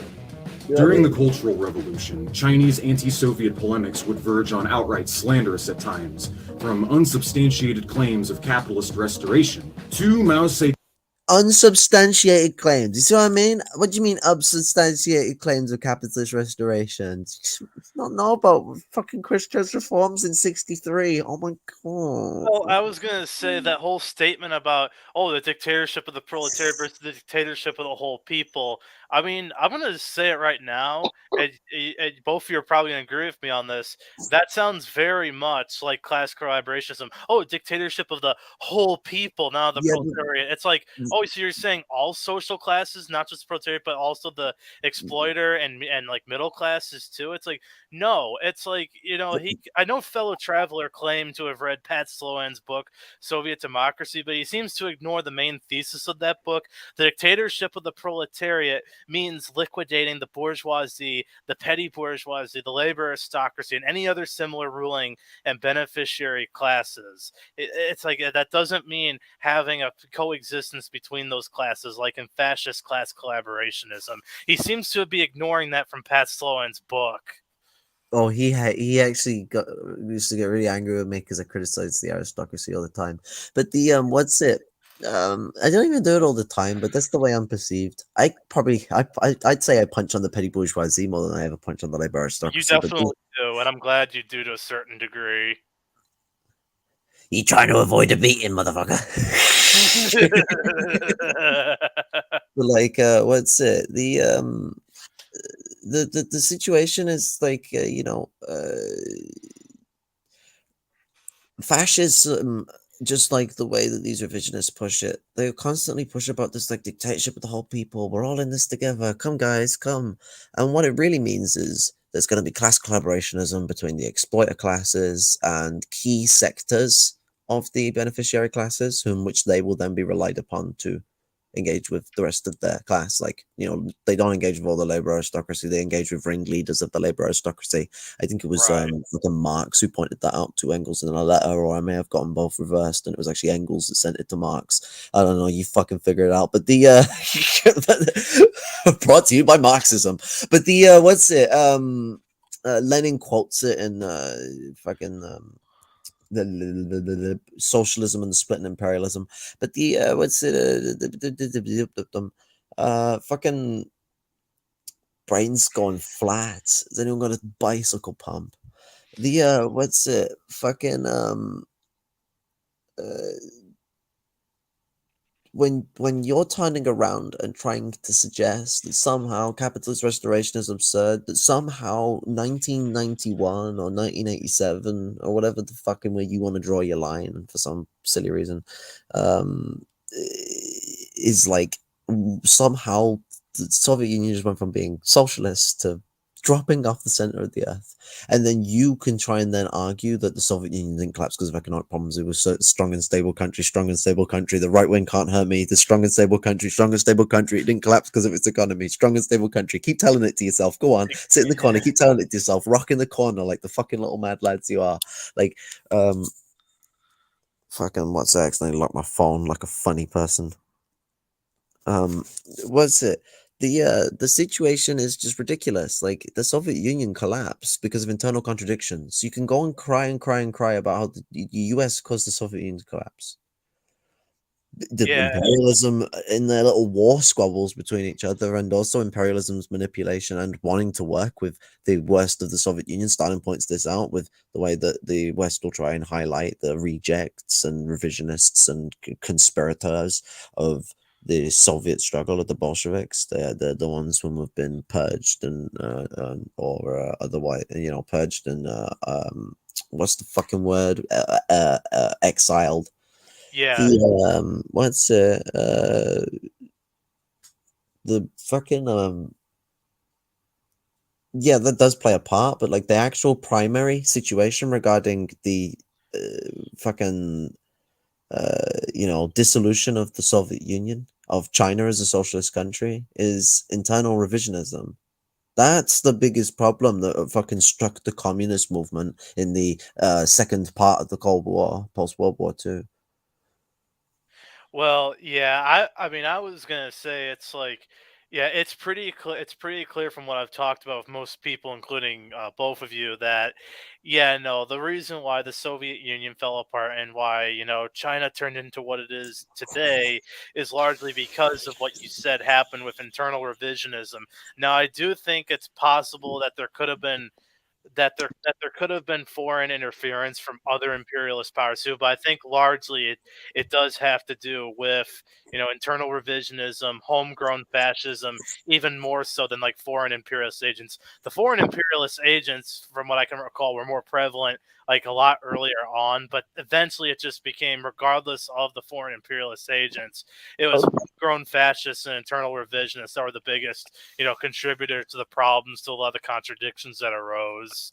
I mean, these things do not have to be two different things either. I mean, so that's a complicated statement, but I will clarify. So you could look at Adolf Hitler as a good example in this situation. Adolf Hitler was a foreign agent at one point. Oh yeah. Oh, wasn't he? Wasn't he? Wait, wasn't? Oh yeah, because he was an Austrian national who was in service to the Wehrmacht after World War One. That's right. Was it? It was after it was. Was it? He had a relationship with them after the war. They funded him in Germany to develop and spread and expand his party, and they funded. Basically, their relationship started with the Freikorps. Oh When yeah. Hitler joined the Freikorps, that's when he started getting involved with the MI5, as far as I'm aware. Sorry, MI6. Fucking get them right around. MI5 is national, MI6 is international. The what's it? And then Hitler cut off from MI6 in is it 1929, I think? He's 1929, 1927. It's the one that's not the time he was meeting with the Kepler ring, and I think the Kepler ring was 27, but my brain's thinking it might be 29. Or Kepler Circle, you might know it that name. Either way, there's a ring involved with something. The what's it? You look at the Hitler flex and flows like a lot of these people do. Like at the point that I wanted to lay out is so you're looking at the relationship between the situation. The imperialists are always going to be looking for opportunists to exploit when it comes to a country that they want to dominate and control. And those opportunists are also going to look for imperialist powers that can give them a grant of power so they can take power in their own country and become a power in their own right, rise up to the mantle of imperialism and compete for the mantle of empire. Right, and another issue I was going to point out too is I'm kind of referring back to when people like Trotsky and his son were kicked out of the USSR. I heard actually an argument for. I believe this was in Pat Sloan's book where I heard this. The biggest problem for deporting a lot of these people outside of the country that they're struggling in, for like they're struggling for class power, for political power, and is that they could exactly be picked up by these foreign imperialists, these foreign agents, to where they can exploit these different, homegrown fascists, these revisionist types, and they can use them again, like against the socialist country or against the revolutionary progressive power, for the sake of of the imperialists, which was why, it was a better idea just to exile these people inside these own countries to a certain degree instead of just, kicking them out and either have them I be mean, entirely it gets to the point compromised where you're or just fumbling about be, that yeah. much. You might as well just condemn them for the fascists they are and send them to the wall. Like, at the end of the day, I don't care for where revisionists go with themselves, but I will say this. One of the things that can state that exiling them doesn't matter, the bourgeoisie have a fairly wide pick of revisionists to go about themselves. And there's enough sloppy tripe that ran away from the Soviet Union that claims to be the real revolutionaries. The Bolsheviks scared us away. Woo! We're the old They have their Bolsheviks. fair pick. They have their fair pick. They were going to pick up Trotsky if he fucking died in the Soviet Union, because Trotsky was a big name and was always a dick shit, and Lenin fucking despised the cunt. So, like, it was always a nice one to fucking manipulate, twist him into being somehow more important to Lenin than fucking anyone, apparently. It's like they fucked or something. There's even, like, Trotskyists that believe Lenin stated, like, Trotsky is my heir. Lenin, Lenin would kill himself if he said something like that. Lenin does not like anything monarchic or fucking like, bougie like that fucking shit. Like Lenin, for someone who comes from a very petty bourgeois background, is a fucking. He went down and deeper in his relations to a fucking proletariat, learned not just our struggles and our experiences, but our mannerisms too. And that falls in line with someone like Lenin, who struggled with speech and writing throughout most of his fucking early life, and still Right. struggled with it when he was writing bucket loads of theory.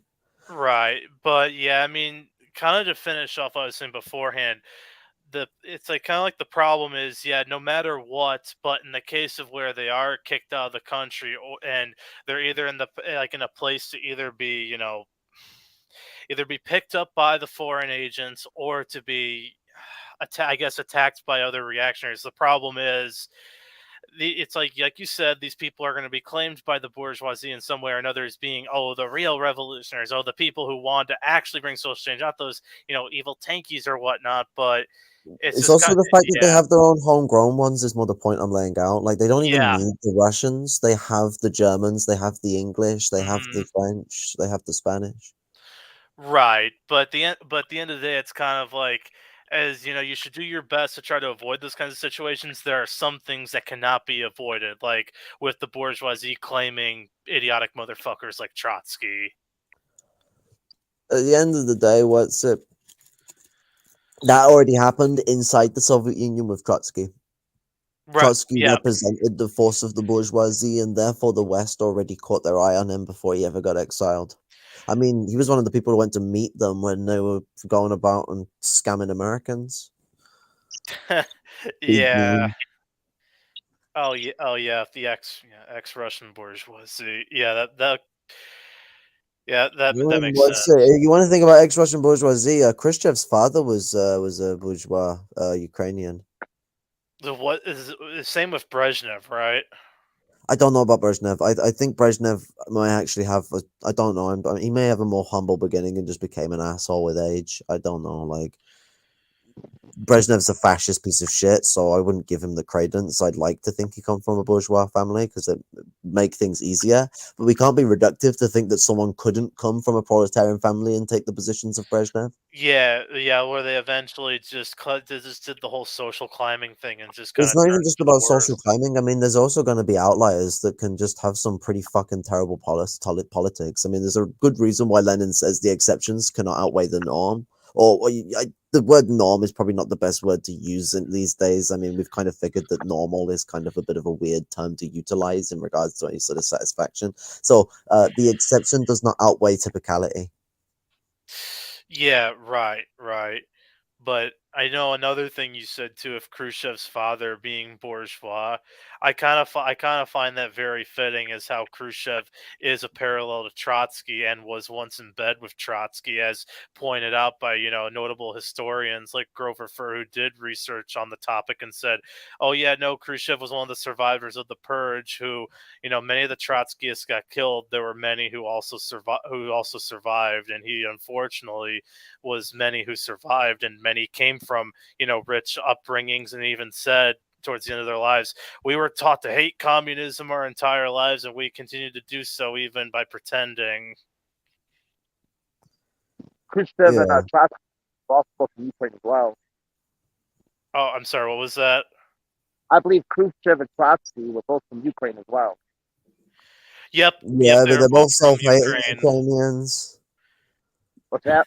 They're both self-hating Ukrainians, kind of in the same way that Stalin exhibits a bit of self-hating Georgia. Like, guy's a bit of a Russian file, like an open Russian file a bit. Like, it's kind of funny that Lenin called him a great Russian bully when they were talking about the way that the Soviets should be the political power of the Soviets should be dividended up, because Stalin wanted the Russian Soviet to have more political power representative of its larger population, and Lenin was like, nah, being a big Russian bully, big L Stalin. Trotsky is also a self-hating Jew, I believe, also. Yeah. Didn't you say he attacked synagogues from a picture of Ukraine? Yes, I was informed by a comrade that, like, during Trotsky's butcher of Ukraine, he did attack synagogues. The guy was an anti-Semite. No, that doesn't surprise me. He's also Jewish, so like Zionism ? Oh, that's the thing. I think Trotsky's grandson lives in the modern day Golan Heights, so I wouldn't be surprised. Oh my god. Yeah, no. No, don't tell me that's actually a thing. Oh, that's too I much think of a it is. meme. I think can't it handle is. this. Yeah, Oh, no, I think it is, but I've actually come across a few of those, like, these self-hating Ukrainian types in the U.S., and let me say, yeah, not pleasant people to deal with at all, even if you're not a communist. Well, that's it. Fucking A. Yeah, because I think one of my professors was a self-hating Ukrainian. Yeah, I mean, what's it? This comes from a fucking situation of being oppressed for so long. I mean, you get fucking the problem with this. I mean, America is the one that's a problem for this, really. But I mean, you could even get this in Northern Ireland, and that's the self-hating Irishman. Oh, that they hate them. They hate themselves because they're Irish and they want to feel like they're part of, like, the whole British colonial society. Is that what you're saying? I mean, long ago, like, the kind of accent I have is the kind of accent that used to be really wanted in Ireland, like this anglified accent as much as possible, somewhat sounding similar to Northern English tonality. And then as the centuries turned over, you've seen the change from this sort of like a hyperfixation on the English to this hyperfixation on the Americans. And so now there's a problem with people wanting to sound like American Irish. And I mean, I was speaking with an Irish comrade before about this. Like, I'm probably not getting this as well down as he did. He's got a good voice to this. He's a star pie. He mentioned it. And it's like, the American Irish community is going to be the fucking the most disappointing one to actually consider and deal with. It does not have much respect back in Ireland comparative to any other Irish diaspora.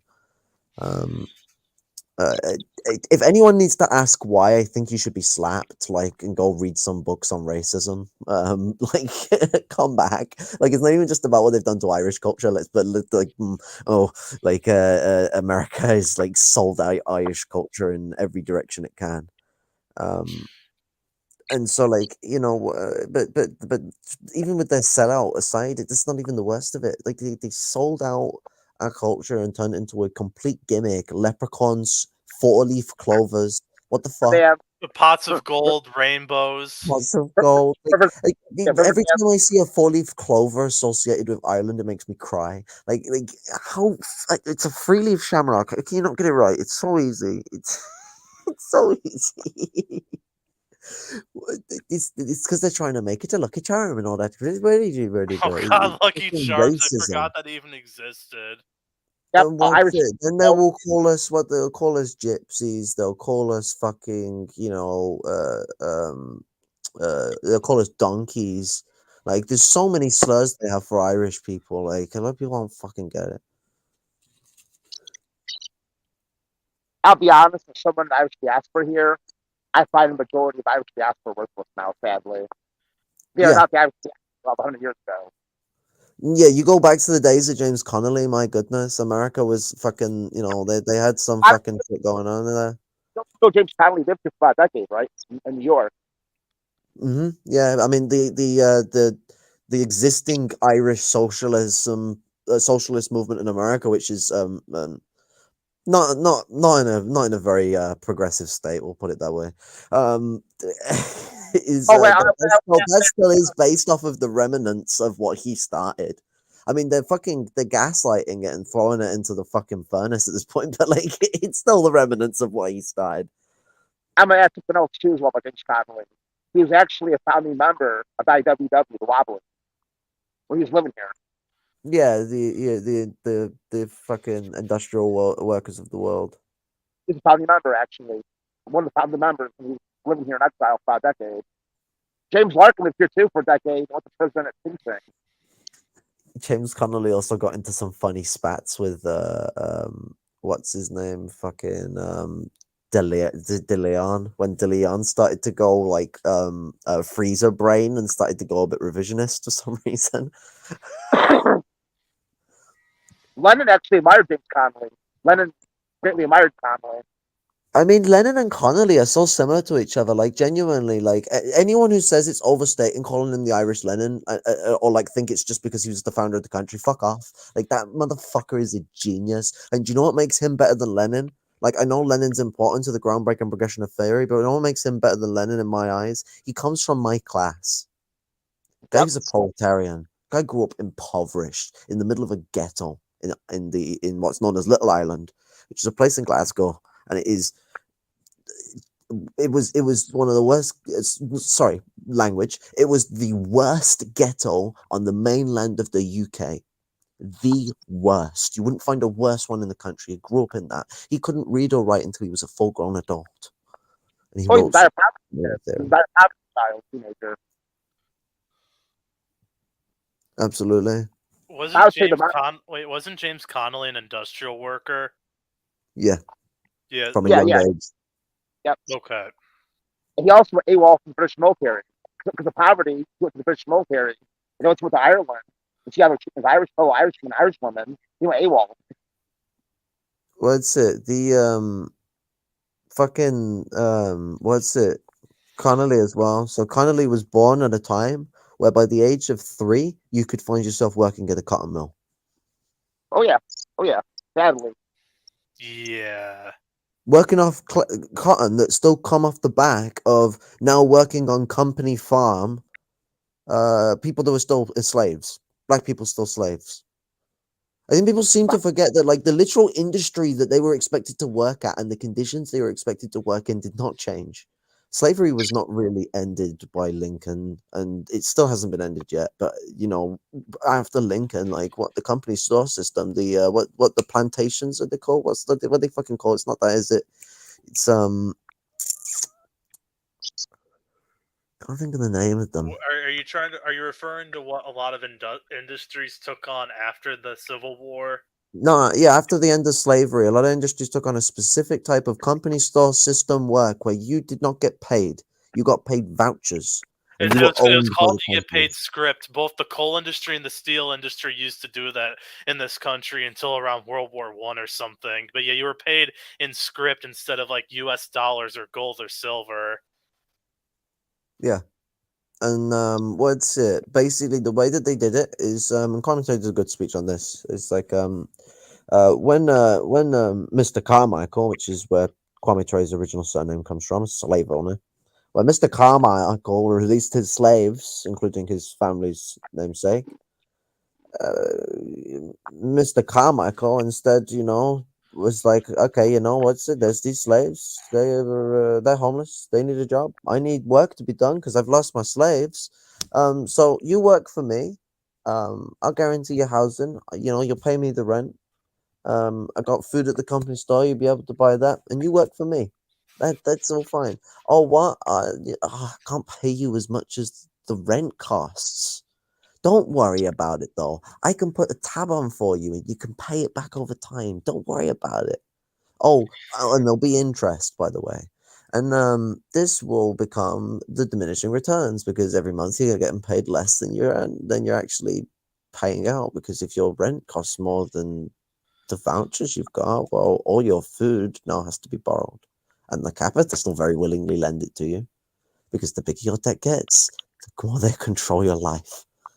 And that is the way that they utilize slavery in that retrospect. They had them to the point where they were basically, it was slavery with extra fucking steps. That's the nicest way you could put it. That's with all the sparkly rainbows of socializing it to make it seem more acceptable. Slavery with extra steps. I was gonna say it sounds more. It's like that kind of system. It went from basically being slavery with extra steps into a form of neo-feudalism. Well, it's the fascistic elements of American society throughout the 1800s. Wouldn't surprise me that there would be neo-feudal elements, especially during the time of leaders like Jackson. So Yeah, because I mean, America did throughout its beginning history, throughout until much of its more recent history, and even depending on depending on some like different companies or different like larger families, it's like throughout much of American history. I mean, there was the whole thing of indentured servants, so I could easily make an argument for how there are elements of neo feudalism still present and have been present in American society since the 18th century. yeah. I mean, the American like political administrative structure has had throws between fascism and liberalism. That can't be denied because I think that confuses people with what we're saying. But it is undeniable that the American civil society, as a product of settler colonialism, is incredibly fascistic. It's like you could point out that yes, the monarchy of Britain has moments where it has had liberalism. Although I would argue in its democratic state, the British is actually more of an illiberal democracy, which is actually a form of fascism. So, but the what's his name in fucking Hungary? But Victor, what's his name? Orban. Orban, there you go. Yeah, illiberal democracy. That's kind of the best you really get with the UK because while it can have some liberal elements to its economy, its political structure is very rigidly monarchic in the way it operates and attenuates itself. And House of Lords and House of Commons, yeah.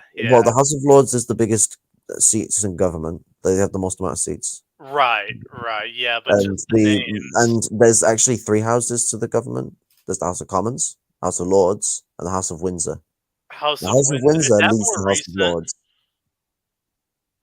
Wait, is that one more recent? No, that's how it has been entirely for the way it's been done ever since the return of the monarchy, and especially ever since the 1922 recreation of the country when we changed the name. Something to do with the Irish kicking our ass, and we only managed to hold like less than a quarter of the country. What's it? Yeah, because with the House of Windsor, I don't ever recall hearing about that, but yeah, like the House of Lords and House of Commons, I recall, other comrades telling me about that. I recall that, reading a section in some books I've read where, oh yeah, there's the House of Lords and Commons, but this House of Windsor thing that you're telling me about, that's kind of a bit more like new to me.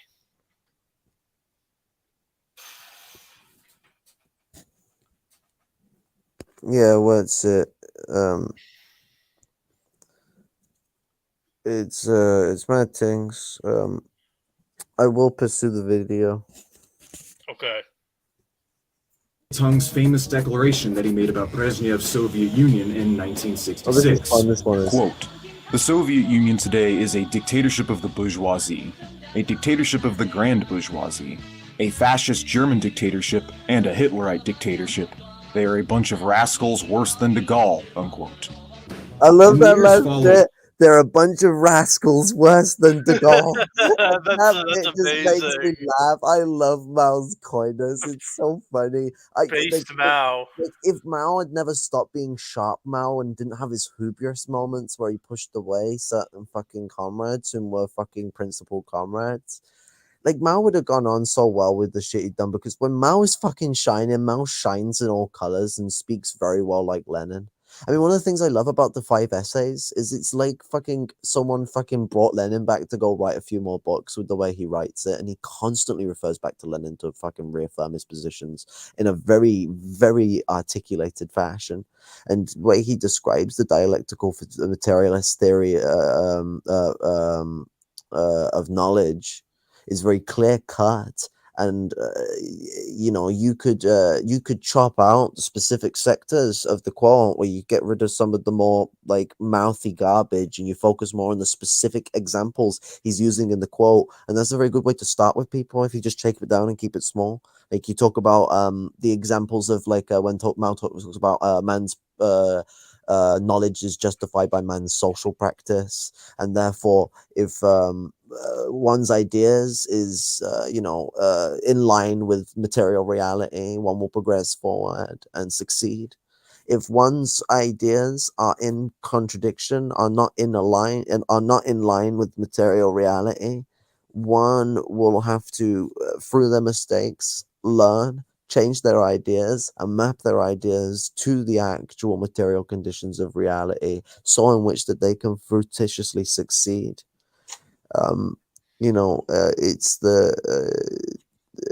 It's the old saying that quote, failure is the mother of all success, end quote. Right. Following the Sino-Soviet split, the USSR withdrew its economic aid to China, canceling its subsidies and withdrawing its specialists, which had the ultimate effect of reinforcing the split and fueling Chinese anti-Soviet animosity even further. By the late 1960s, tensions between the two powers had reached a boiling point, amalgamating into a number of close calls and border clashes between the Russians and the Chinese at the height of the Cultural Revolution, by which Chinese Red Guards directly led... All right. Oh, fuck off. It was, in fact, Henry Kissinger in 1970. Enemy of the World Revolution. No, he would go on to draft Three Worlds Theory, by which he soldiers back and forth Than de Gaulle, unquote. In the years following the Sino-Soviet split, the USSR withdrew its economic aid to China, canceling its subsidies and withdrawing its specialists, which had the ultimate effect of reinforcing the split and fueling Chinese anti-Soviet animosity even further. By the late 1960s, tensions between the two powers had reached a boiling point, amalgamating into a number of close calls and border clashes between the Russians and the Chinese at the height of the Cultural Revolution, by which Chinese Red Guards directly led skirmishes into Soviet territory, raiding border outposts and killing dozens of Russian soldiers. Back and forth border clashes would commence, from the Soviet counterattack on Zhenbao Island to the incidents in Xinjiang a few months afterwards. In the wake of these border clashes between the Red Guards and the Soviets, tensions rapidly escalated to the verge of nuclear threat by the year 1969. And at this point, Russia and China were on the cusp of a full-on hot war. Fortunately, however, in a stark turn of events, tensions would de-escalate over the following years, but Sino-Soviet relations would continue to remain strained. By the early 1970s, Mao had condemned the USSR as a social imperialist power and enemy of the World Revolution.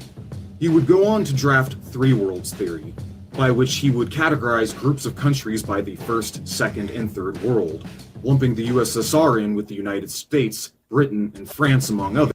Actually, that's false. The First, Second, and Third World thing was terminalized in Lenin's day. Lenin used that terms. What the fuck?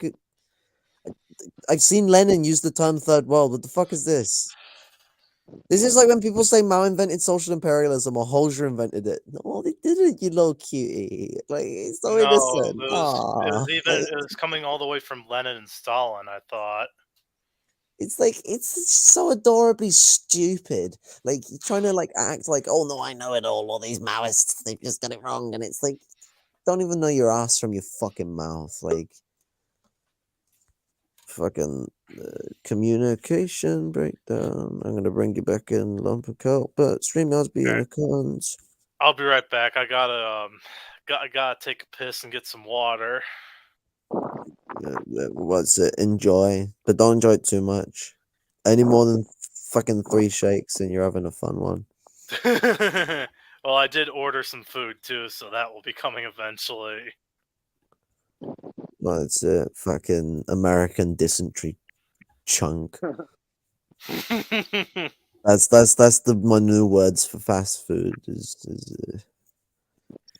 Hell yeah, you're not wrong there. I'm fucking my bowels are fucked regardless. But anyway.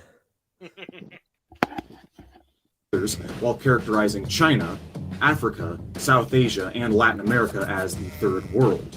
In effect, Three Worlds theory became Mao Zedong's new ideological justification for why he would willingly side with the United States against the Soviet Union, and then going on to have diplomatic meetings with Richard Nixon and Henry Kissinger in the early 70s. And by extension, setting the precedence for both China's foreign policy and socioeconomic developmental path in the decades to come.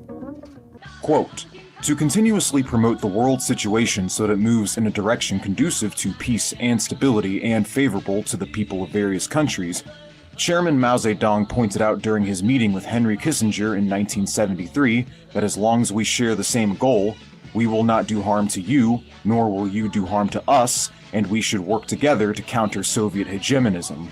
We hope the United States would strengthen its cooperation with Europe and Japan to draw a parallel line linking the United States, Japan, China, Pakistan, Iran, Turkey, and Europe. This is unity against the Soviet hegemonism or the strategy of forming an alliance against an opponent. At the 6th special session of the UN General Assembly held in April of 1974, Deng Xiaoping expounded the strategic thinking of Mao Zedong on the division of the three worlds. From the perspective of the changes that have taken place in international relations, the world today, in fact, has 3 sides. The United States and the Soviet Union belong to the first world, developing countries in Asia, Africa, Latin America, and other regions belong to the third world, and the developed countries in between the two. China was firmly opposed to the policy of expansionism pursued by the superpowers and carried out the policy of uniting with and struggling against the United States with emphasis on striking at Soviet hegemonism, thus effectively restraining the expansionist forces of the Soviet Union, unquote. I mean, like, take a revisionist at the point when they're twisting their words around and you'll get yourself a fucking apple of fucking lies. The fucking Chinese revisionist policies that arose out of a manipulation of a situation where A, the leader had Parkinson's and was not in a way to lead a country, and was there, as Mao said at one point, a smiling Buddha, powerless, other than in their own blind belief that they still hold some power in any moments where they've forgotten and not realized their ass from their mouth because they're fucking Parkinson's at a very late stage fucks with you. Secondly, we're talking about a situation as well where whilst I absolutely detest Mao's idea of let's all fucking join together with all the imperialists, that's going to be a great idea. I, however, would state that it is absolutely understandable that the threat of nuclear war twice put situations on edge. I can guarantee you that. I do not condone these positions. Maoists can we can sit here and criticize Mao all day when it comes to what happened in the 70s and the people around him. There's a lot to go into. Yeah, If we're really going to get down to it, hyper-focusing on Mao as if he was the problem causer here without understanding the health he was in and understanding that he was a part of this situation. It was a cult of personality that had been shaped around him, that was manipulated and abused to control and dismantle the country. And Mao himself, had a moment of old Mao realization in this when the geezer turned around 3 months before his death and told his fucking nurse that fucking the revolution had been compromised and that capitalist restoration is absolutely on its way, and that the only way to deal with this now is another revolution.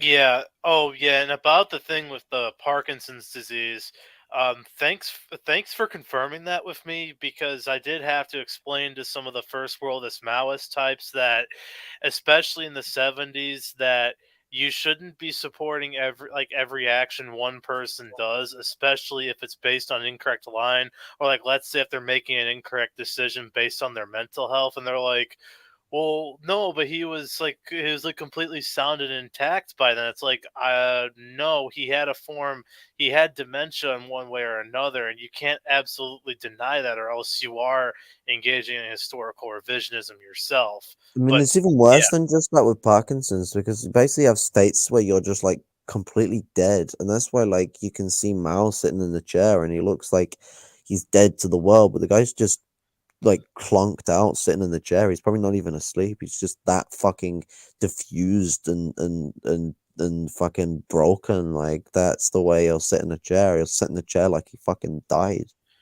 That's Yeah. nasty business. That's someone who needs to be able to like retire, get healthcare, and go down. But the same way they did to Stalin, smiling Buddha, keep him in power as much as possible.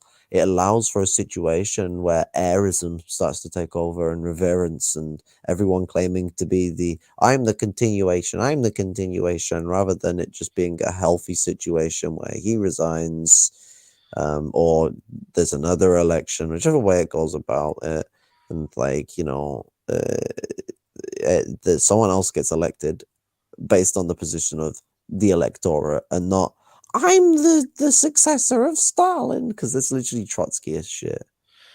Anyone or claiming they're it's like, nothing. unless like you know, unless like you're, because like there's a big difference like between, because this successorism is like it's monarchistic. It's very Well, aristocratic. yeah, and what I'm gonna say is too, with kind of what happened with the whole change of political power in both the Soviet Union and China afterwards, with noting how they went down that revisionist rabbit hole, it's kind of also, you know, a testimony to how, you know, a lot of these Trotskyist types like Khrushchev, and then, you know, like Deng Xiaoping and his clique, literally it's like, oh, no, you see it's like, oh, you see a lot of the democracy preached by the actual MOs.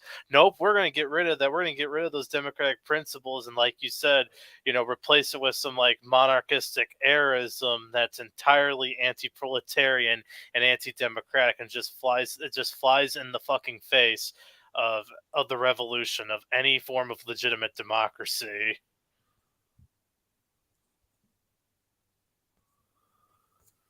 Yeah. What's it? Absolutely. Yep, because I could keep saying, oh yeah, I refer back to the book I read, but I think after a while people will predict what I'm saying. That's like, nope, I'm just gonna go off of what I know and try not to reference that book over and over again, because while that book is objectively true, it kind of gets old referring to it over and over again at times. Yeah, absolutely. One needs to have a semblance of organic ability to explain things, otherwise one might end up being lost in the ways of convoluted words and phrasing, especially with the rampant amount of writers who come from more, lack of a better word, posher backgrounds, so they write Yeah. little more affluently. Oh yes. So you know, sometimes it can be a pain in the ass, at least for me. But For sure. it's like I can get some of the words, but it's just like sometimes I get like sometimes it's fun. There's some cool sounding words. A lot of the time it's like, oh my god, what the fuck is this mess? Right. I can respect the mess, but like I'm like, oh my god, just cut some corners, please. Just some of the corners, not all of them. I'm not that much of a cheater. Just some of the corners. Fair enough. I changed the setup. That's weird. There you go. This doesn't get pointed out nearly enough in communist circles, but there is certainly something to be said about Mao's blatant opportunism near the end of his life. Regardless of how you feel about the Soviets, the USSR was, for all intents and purposes, the world's premier socialist superpower. And despite its flaws and shortcomings, it was in fact doing everything in its power to spread and support the proliferation of socialism, while the United States and its allies have been, since World War II, crushing and working tirelessly to undermine socialism and Anyone hearing working any people's examples? liberation wherever and whenever it would arise. Not hearing any How is examples. it that Mao can go from denouncing the Soviets for peaceful coexistence to deeming them a greater evil in the world than the United States, and then proceeding to align himself with the world's principal capitalist superpower against the world's principal socialist superpower? Of course, only the most devout of Dangists and Kool-Aid drinking Gonzaloite baby boilers here we think that this is a go. good thing. No, That is, that's the it. Chinese aligning themselves with the great Well, Satan yeah. directly against the USSR, even though not even a decade prior, Mao was delivering scathing condemnations towards the Soviet Union for not wanting to flatten the planet in a nuclear exchange with the United States in response to their botched Bay of Pigs invasion. Otherwise, I hope the rest of you can Oh, we lost Lumpen-Maoist. Yeah, he phased out again. regard. In terms of the Soviets pushing any form of socialism or revolution, yeah, incredibly revisionist forms of it. That at that point, is it even worth trying to call it socialist? I mean, really, around that time, the only countries that were socialists anymore in the Marxist context were primarily China, Albania, and maybe to a specific extent, the GDR, but otherwise, other than that, it's kind of like they were just pushing revisionism left and right with the majority of those countries with revolutions and national liberation struggles. Yeah, absolutely.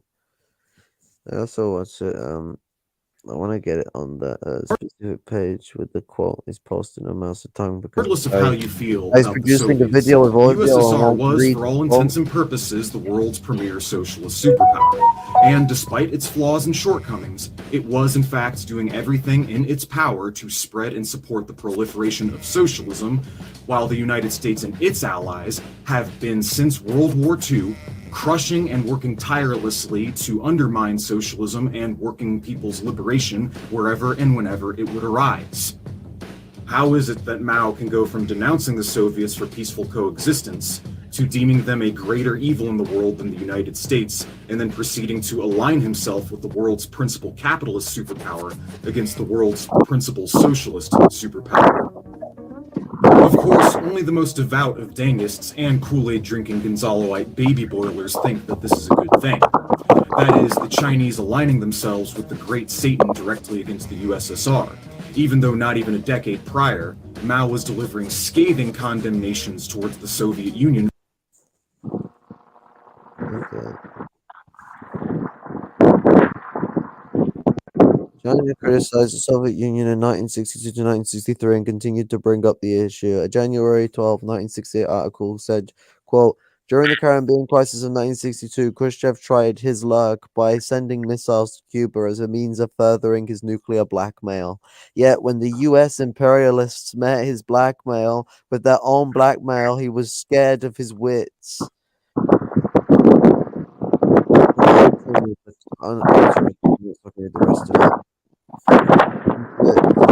Overnight, he took a dive from the castle in the air of adventurism into the quagmire of capitulationism and begged for mercy from John F. Kennedy in the most humiliating manner. He is not saying flatten the US. Like, what? He's literally saying that, like, Khrushchev literally fucked up and then fucked up again. Like, he's just saying that, like, Khrushchev is, like, he's flipping and flopping. You can see this with the way that Hoxha criticized Khrushchev for zigzags.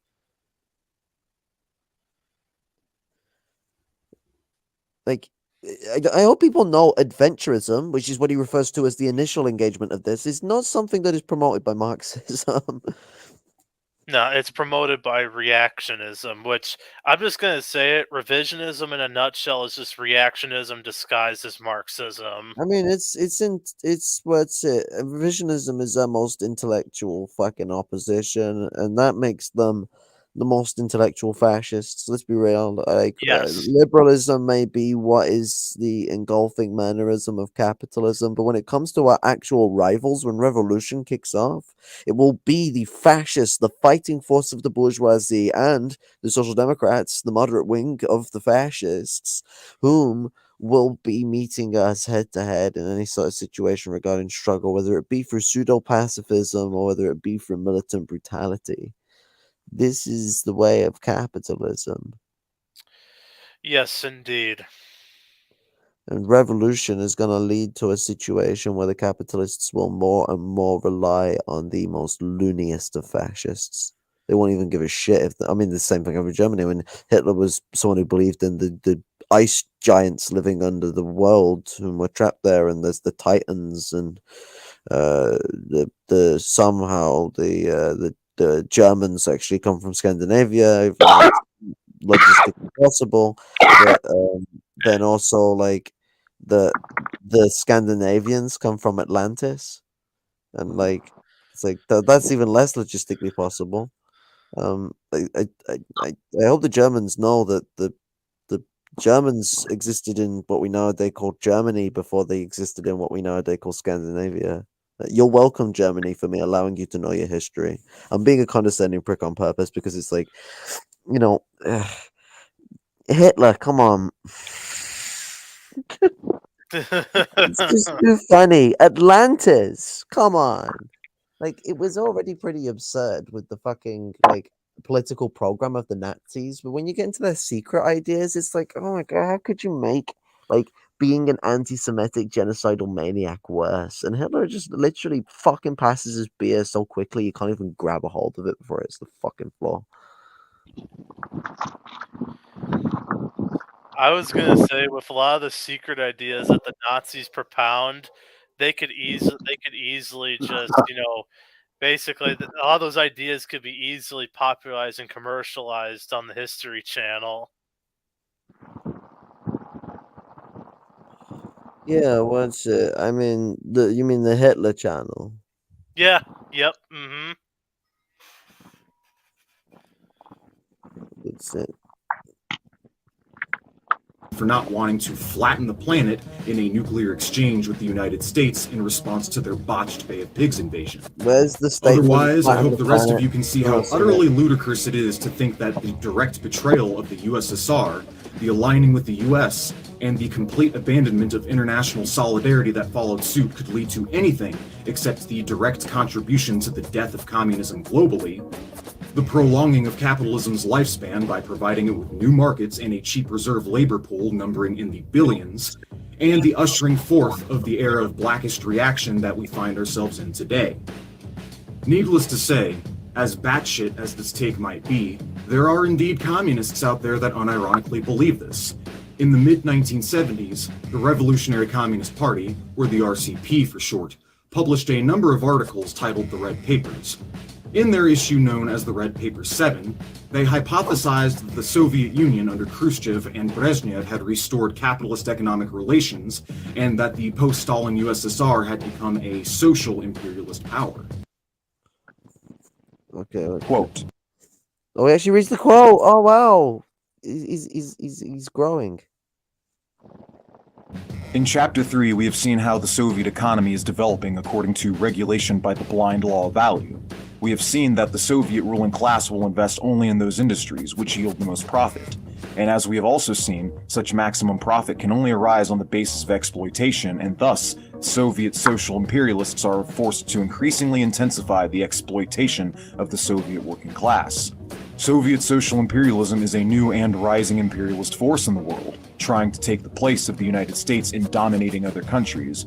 Just as Britain shoved out the Dutch or Portuguese, and just as the US shoved out Britain and France, now the Soviet Union is doing the same shoving of its own. Unquote. The chapter goes on to characterize a number of the USSR's foreign aid and trade relations as social imperialism. What's it? There's a good Hoja quote on this. Let me get it up.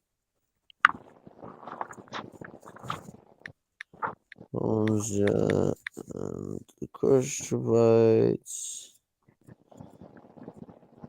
There's one of his good works.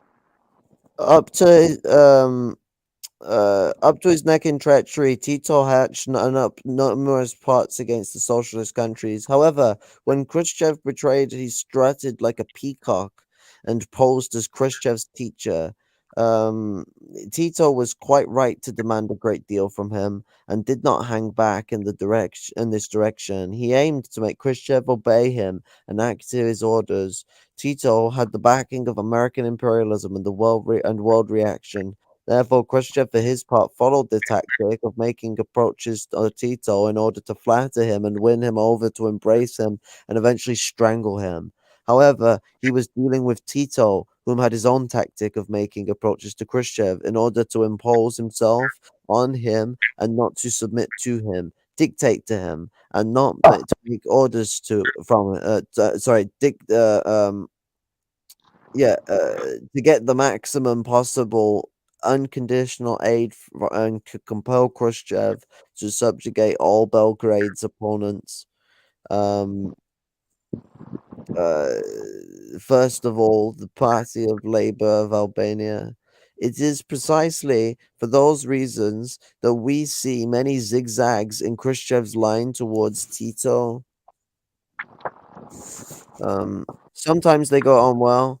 Sometimes their relations were embittered. Sometimes he attacked and cursed him, and at other times he retracted, only to criticize him again later.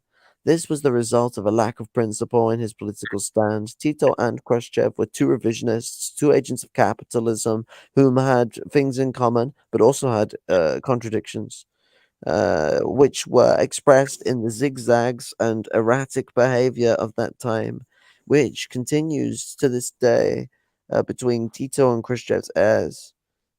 There was nothing Marxist-Leninist in their revolution. There was nothing Marxist-Leninist in their actions and stands. They were guided by counter-revolutionary aims and had assumed the leadership of revisionism, which is capitalism in a new form, the enemy of the unity of peoples, the inciter of reactionary nationalism, of the drive towards an establishment of the most ferocious fascist dictatorship, which does not permit even the slightest sign of formal bourgeois democracy. Revisionism is the idea and action which leads to the turning of a socialist country from socialism back to capitalism, the turning of a communist party into a fascist party. It is the inspirer of ideological chaos, confusion, corruption, repression, arbitrarity, tragedy, arbitrarity, instability, and putting the whole land up for auction. This tragedy occurred in the Soviet Union and the other revisionist countries. Khrushchev and the Khrushchevites, incited and assisted by American imperialism and world capitalism, created this situation. Probably should have said that. I think.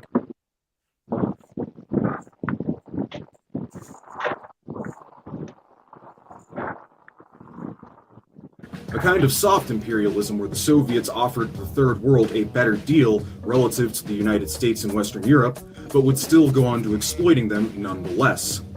They give a number of examples of the so-called Soviet social imperialism, from India to the Middle East to Eastern Europe as well. And while I don't plan on chronicling every single instance of so-called social imperialism in too much detail, I do plan on examining a number of examples given by the Red Paper 7, including but not limited to Soviet relations with the Warsaw Pact, Soviet aid to Cuba, Soviet aid to the Third World, Soviet relations with India, as well as the conflicts that occurred in Bangladesh in the early 1970s. And for the sake of time, I shall not be covering the Soviet interventions in Czechoslovakia, East Germany, Hungary, or in Afghanistan, for I feel such topics warrant their own videos. So with all that important context in mind, let's get started. Originally, the term social imperialism was used to characterize leftists who were in favor of the imperialist economic activity of their respective capitalist states, characterizing it as a positive attribute since, from their perspective, it was helping the colonized world by granting them access to first world technology and markets. Bernstein was among the first to positively identify with the term. In a text compiling a series of his essays titled The Preconditions of Socialism, Bernstein posits that imperialist economic relations are not only inevitable, but that they are also beneficial in the long run as well, stating that it was the rise of imperialism that coincided with increased wealth and workers' rights in the First World.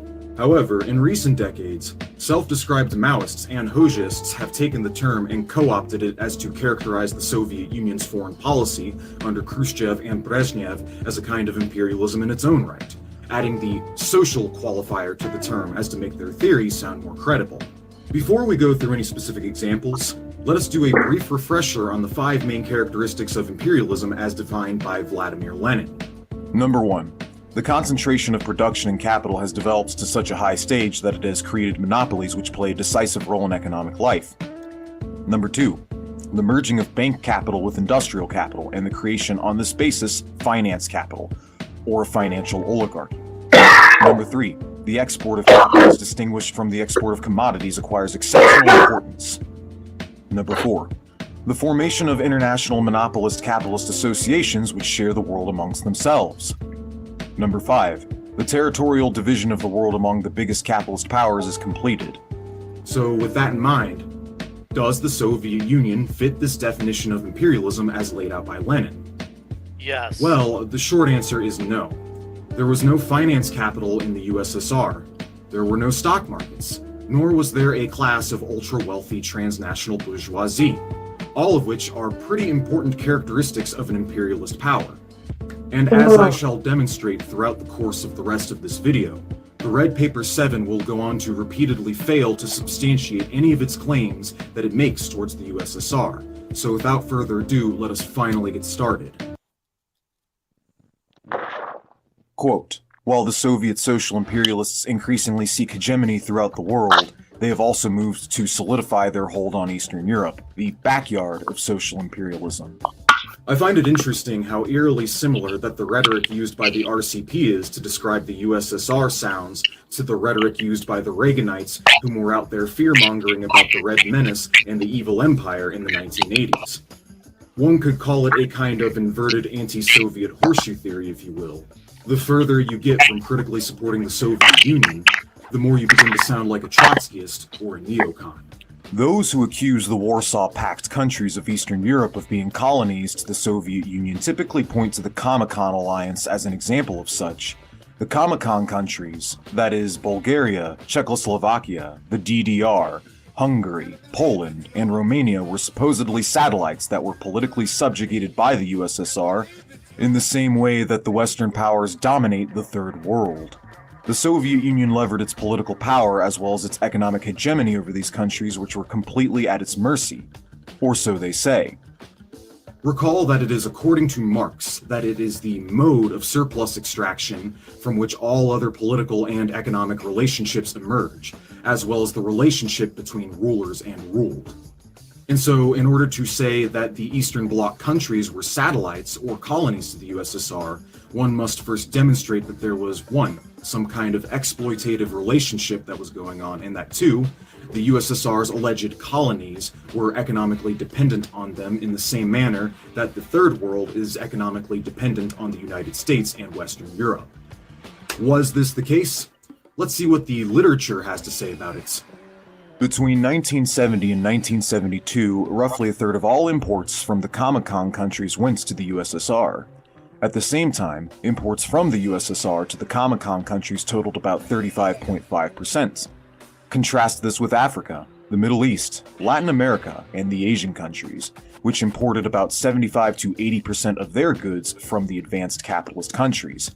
As we can already see, the capitalist Third World is substantially more economically dependent on the imperialist First World than the Comecon countries were to the Soviet Union from a trade standpoint.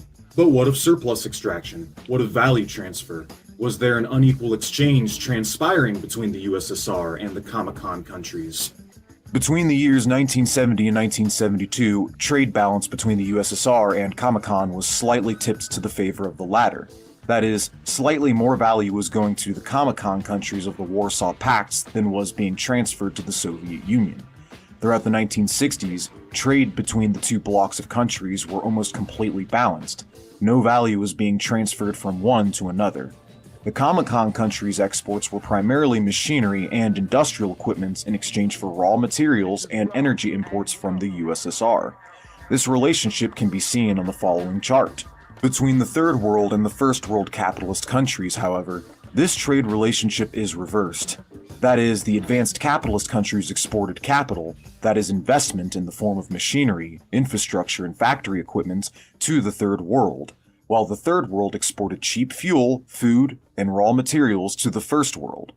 For example, in 1973, 89% of Colombian commodity exports went to the US. In the Dominican Republic, this number was 98%. In Guatemala, 84%. In Honduras, 98%.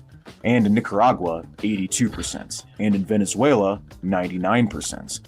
Food and fuel exports from Latin America to the United States constitute percentages in the 80th and 90th percentile, meaning the South American countries were then, and are still to this day, highly dependent on the United States for trade. At the same time, the first world capitalist countries had a monopoly on advanced manufacturing technology, which allowed them to fleece the third world at monopoly rents, allowing the first world to depress and drive down the prices of third world labor and exports. This is one of the ways in which unequal exchange manifests between the first and the third world. On the other hand, the Soviet Union since the 1950s was supplying raw materials and energy goods to Comecon, oftentimes well below market prices. In the year 1974, the Soviets sold petroleum to Eastern Europe at 1/5 its world market price. The Soviets sold raw materials and energy resources to their Comecon allies well below market prices as well, meaning that the value transfer that was occurring between the USSR and Comecon was in the exact reverse opposite direction that it was between the first world capitalist countries and the third world capitalist countries. In 1959, the Soviet Union purchased goods from Bulgaria above their market prices in 32 leading categories of Bulgarian exports. In Poland, the Soviets purchased goods above market prices in 28 out of 28 categories and lower in 7. Poland purchased goods from the USSR at 81% of their global market prices, while Bulgaria paid 69%. Conversely, the Soviets purchased goods from Poland and Bulgaria at 1.5 times and 1.3 times their respective global market prices. Of course, trade relations were not always so favorable to Eastern Europe, since many of the Eastern European countries were ruled by fascist governments allied with the Nazis during World War II. During the post-war reconstruction, in part as a form of reparations, trade relations were actually slanted in the favor of the Soviets initially. And after World War II, following a series of riots which transpired in Hungary, East Germany, and Poland, in an effort to get Eastern Europe to reject America's Marshall Plan, the Soviets offered in kind an extremely generous amount of aid in the form of $1.5 billion in loans, $1 billion in war debt cancellations, and $1 billion worth of free transfers of jointly owned enterprises exclusively to the Eastern European countries, and generous export credits as well. And so from 1956 onward, war debts were forgiven, and trade relations were heavily slanted to the favor of Comecon. At best, it can be argued that the Soviets were a hegemonic power, not an imperialist one, as it did strategically leverage its trade and its aid in an attempt to get Yugoslavia, Albania, and China to accept its hegemony as the world's premier socialist superpower. During the 1960s, when the DPRK was beginning to side with China during the Sino-Soviet split, the Soviets threatened to withdraw its military exports, forcing the DPRK to instead side with the Soviets against the Chinese. So while it is true that the Soviets leveraged their subsidies and resources to influence other socialist countries into accepting its hegemony, imperialism it did not do. And after World War II, following a series of riots which transpired in Hungary, East Germany, and Poland, in an effort to get Eastern Europe to reject America's Marshall Plan, this is not colonialism, this is not imperialism, this is by its very definition subsidizing. The Soviets were subsidizing Comecon and the Warsaw Pact. They weren't exploiting these countries. On the contrary, it actually costed them economically to maintain these trade relations for as long as they did. Moving on. Let us now overview the case with Cuba, a country which has been alleged by many anti-communists and ultras alike to have become a sugar colony to the USSR. While it is true that after the revolution the Soviets had taken over as Cuba's #1 customer for its sugar, they had done so with the intent of rescuing the Cuban economy from imminent collapse due to the United States embargo, as well as subsidizing the small island nation as it had done with the Warsaw Pact.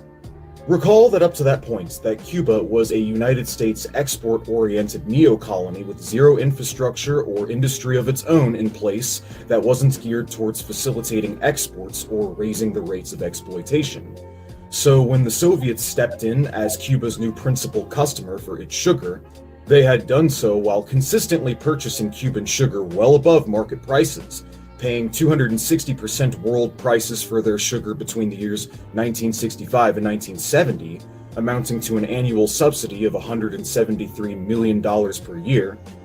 And in total, the Soviets paid $1.17 billion in subsidies to the Cubans between the years 1960 and 1970. And when world sugar prices rose, the Soviets renegotiated to pay 11 cents per pound, which once again was well above world market prices at the time. Between 1970 and 1972, 37% of all Cuban exports and 52% of all of their imports were with the USSR. The percentage of total Cuban imports and exports at this point had been consistent throughout the 1960s, while the total number of exports had decreased over the years from 46% in 1964 to 37% in 1974. The result was that the Soviets had been exporting significantly more value to Cuba than the Cubans had been exporting to the Soviet Union. Quote, in addition, the Soviets provided the Cubans with cheap imports of petroleum, minerals, fertilizers, steel, machinery, trucks, tractors, and other agricultural equipment, and on top of that, were also sending thousands of Soviet engineers and specialists to the country to help develop their industry. And on top of that, we're also in the process of training thousands of Cuban specialists in the construction and management of their own factories, unquote. In total, the USSR spent about $1.5 billion subsidizing Cuba as to help it modernize and build up its army. Remember, folks, the Soviets did not have to do this. They could have just as easily done as the West would have done and was doing all the way up to that point, and completely taken advantage of the Cubans, purchasing their sugar for pennies on the dollar, importing all of its own industrial equipment in the form of investment, and setting up privately owned sweatshops to exploit the Cuban workforce. But instead, the Soviets had committed themselves to uplifting Cuba and pursuing a policy of cooperative economic development that was mutually beneficial for both nations. In the Red Paper 7, the RCP tries to argue that Soviet aid in India was a prime example of economic exploitation. To quote a few excerpts from the pamphlet. Quote, as the revisionists who seized power in the Soviet Union began to transform that country into a full-blown imperialist nation, Soviet penetration of India grew rapidly. In particular, the Soviet Union began making long-term loans to the Indian government to build up their public sector of the Indian economy. It would appear that these forces were afraid that developments of the Indian public sector could create openings for rival corporations to move in. The social imperialists were more than glad to step in where the US would not. And on the surface, Soviet loans seemed quite different from the loans offered by Western imperialists. Soviet loans had the relatively low interest rate of 2.5%, which could be paid off over a 10-year period. Furthermore, the Soviets agreed to accept payments in rupees, India's currency, instead of insisting on payments in dollars or a similar hard currency. And of course, Soviet aid could be used to develop state-owned enterprises. However, it soon became clear that there was more to Soviet aid than meets the eye. First of all, Soviet aid, unlike loans from the West, came tied. That is, India was required to spend all the money it received from the Soviet goods on goods from the Soviet Union. And the prices of the goods that were imported were determined by trade agreements and not according to free market prices. So the Soviets were able to charge exorbitant prices for outmoded machinery, thus disguising the real rate of interest on the loans. As Soviet domination of the Indian economy increased, the difference between what the Soviets charged India for industrial goods and their free market value grew. And so there you have it, a prime case of Soviet social imperialism. Or so they say. Let us take a deeper look into the issue. Between the years 1954 and 1974, the United States supplied between 4 to 10 times as much economic aid to India as the USSR, and thus, Western aid constituted the majority of the support India was getting at the time. However, given the Soviets' very generous interest rates at 2.5%, as well as their acceptance of repayments in the form of local goods, which were not sellable on the world market, the United States was effectively forced to compete with the Soviets and offer economic support on far more favorable terms to the Indians. A UN study found that roughly 25% of the commodities exported by India to the USSR for repayments on previous credits could not have been sold on the global market anyways, meaning that India's payments on past credits and debts to the USSR posed virtually no strain on the Indian economy. Even if Soviet loans were given to India as grants, India's foreign exchange earnings would have only constituted a 0.5 to 1% increase if they were selling those goods on the global market rather than to the USSR. Furthermore, the Soviets did not export capital to India, which is a key characteristic of imperialism. They did not own the firms, factories, machinery, or industrial equipments that they were exporting. Instead, they simply sold them to India outright. In other words, they were exporting commodities, not capital, to India. During the 1950s and the 1960s, the Soviets were contracted out to construct hydro dams, steel mills, and other industrial works for the Indians, completely outpacing the construction of the privately owned British and German-owned industrial projects at the time. What this had the effect of doing was giving India the capacity to produce its own power and heavy industry goods, helping to unshackle the country from its complete historic dependence on the West for said goods, and providing it with some semblance of self-sufficiency. Again, rather than stunting India's development for decades to come under the guise of economic aid, as the West had done, the Soviets were actually making a real material effort to help India pick itself up off its own 2 feet. Meanwhile, in 1974, US corporations had sank $345 million worth of investment into the country, and like a band of pirates, private British corporations had been plundering and pillaging India for the better part of a century by that point, deliberately stunting its development and killing untold millions in the process. Background: the Indo-Pakistani War of 1971 was a military confrontation between Pakistan and India during the Bangladeshi Liberation War from the 3rd of December 1971 to the 16th of December 1971.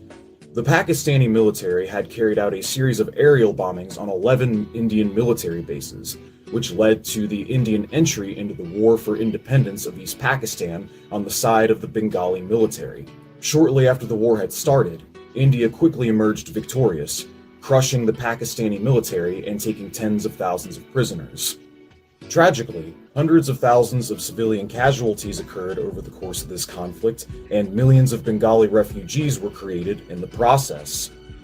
In the Red Paper 7, this is what the 69th Sword of Marx has to say about Soviet involvement in the conflict. Quote, while both India and the Soviet Union try to present themselves as great champions of world peace, events have proven otherwise. This is demonstrated most dramatically by the Bangladesh affair. Seizing advantage of the discontent of the masses in East Pakistan, the Indian reactionaries, backed to the hilt by the Soviets, stirred up a phony national liberation movement. They sent armed infiltrators into East Pakistan as well as starting border incidents. Having set the stage, India launched a full-scale attack on East Pakistan. Only days before the invasion, India and the Soviet Union signed a friendship treaty, which was really nothing less than a military pact. One provision called for each country to come up to the aid of the other if they were attacked. The Times of India, a leading spokesman of Indian reaction, wrote that, quote, it is obvious that India would not have liberated Bangladesh without the Treaty of Friendship from the Soviet Union, unquote. After India liberated Bangladesh, the Soviets were quick to rush and offer aid to that country as well. The Indian subcontinent and the Indian Ocean are both extremely important in the plans of the social imperialists and the new czars that are trying to resurrect the dream of the original czars whom sought to expand the boundaries of Tsarist Russia. In February of 1973, the government of Pakistan discovered large quantities of Soviet-made weapons and equipments destined for the Soviet-trained guerrilla warfare experts now at work in Pakistan. Effectively, the Red Papers alleged that the Soviets had encouraged the breakup of Bangladesh from Pakistan in 1971 and had been backing India over the course of the conflict as to secure greater geopolitical, social imperialist dominance. However, in reality, this is not the case. Over the course of the India-Pakistani border conflicts at the time, the Soviets had been calling for respect for Pakistan's territorial integrity, and had sent an ambassador to Delhi in an attempt to persuade the Awami League into accepting Bangladeshi autonomy with a united Pakistan, as well as warning the Pakistan government against carrying out any sort of military intervention. And even when war did break out and India would invade, the Soviets never suspended their economic aid to the country, something that you would expect a superpower to be doing if they were really trying to encourage the breakup. And even after the war, they provided Pakistan with even more economic assistance, so much so that Pakistan actually net received more aid than India or Bangladesh did combined at that point. And the reason for this is because the Soviets wanted a parliamentary democratic system and progressive force presence in the region, since it would mean a stronger, more united non-Western, non-Chinese aligned regime in Pakistan. And thus, the Soviets were in favor of the installation of the Awami League in Pakistan, a party which, mind you, had been deposed in a military coup 1 year prior. Over the course of the hostilities, the Soviets diplomatically maneuvered to make sure that China and the United States were kept out of the conflict, putting pressure on India to initiate a speedy withdrawal. The Soviets provided no significant help to India's military during the conflict, other than the diplomatic support, of course. Meanwhile, India intervened to support the Awami League, which held vast popular support in East Pakistan as to weaken the developments of a revolutionary movement in East Bengal. Regardless, the Indian intervention was supported by the people of East Pakistan and helped to install a party which secured mass democratic support a year prior. Throughout the rest of the Red Paper's chapter on the subject, the examples that they use to showcase Soviet imperialism are incredibly weak and benign. Foreign assistance granted by first world capitalist countries are designed to facilitate exports of investment to the country in question and to pressure the country into restructuring their economy into being more favorable to the interests of the transnational bourgeoisie. On the other hand, the Soviets granted aid in accordance to what was actually geopolitically advantageous to the regime, as well as helping progressive anti-imperialist forces in the region. The bulk of Soviet aid to non-socialist countries came in the form of export credits, or the promise of Soviet products in exchange for prolonged repayments over the course of 10 years or longer. If a country had trouble meeting its repayment terms, the Soviets oftentimes extended the period to generous lengths. Unlike America and the West, the Soviets accepted locally produced goods as repayment for credits, helping to spur local economic activity, rather than to deprive it, which was the usual case when they accepted aid from the former.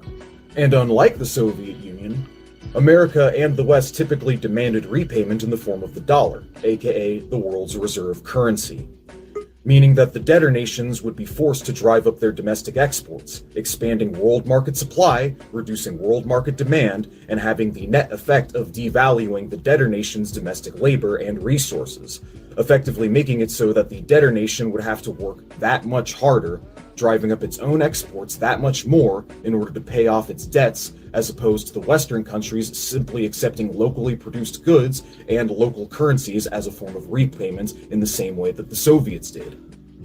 Another reason why Soviet aid was more beneficial to the debtor countries was because the Soviets also set up jointly owned enterprises, which could be used to meet demand for both nations' markets. The ownership of, and by extension the profits generated from these jointly owned enterprises, were shared between the debtor nation and the USSR. Not only could these jointly owned enterprises be used to meet local demand, they could also be used to sell goods directly to the USSR, since the Soviets accepted locally produced goods in these countries as a form of repayment for their aid.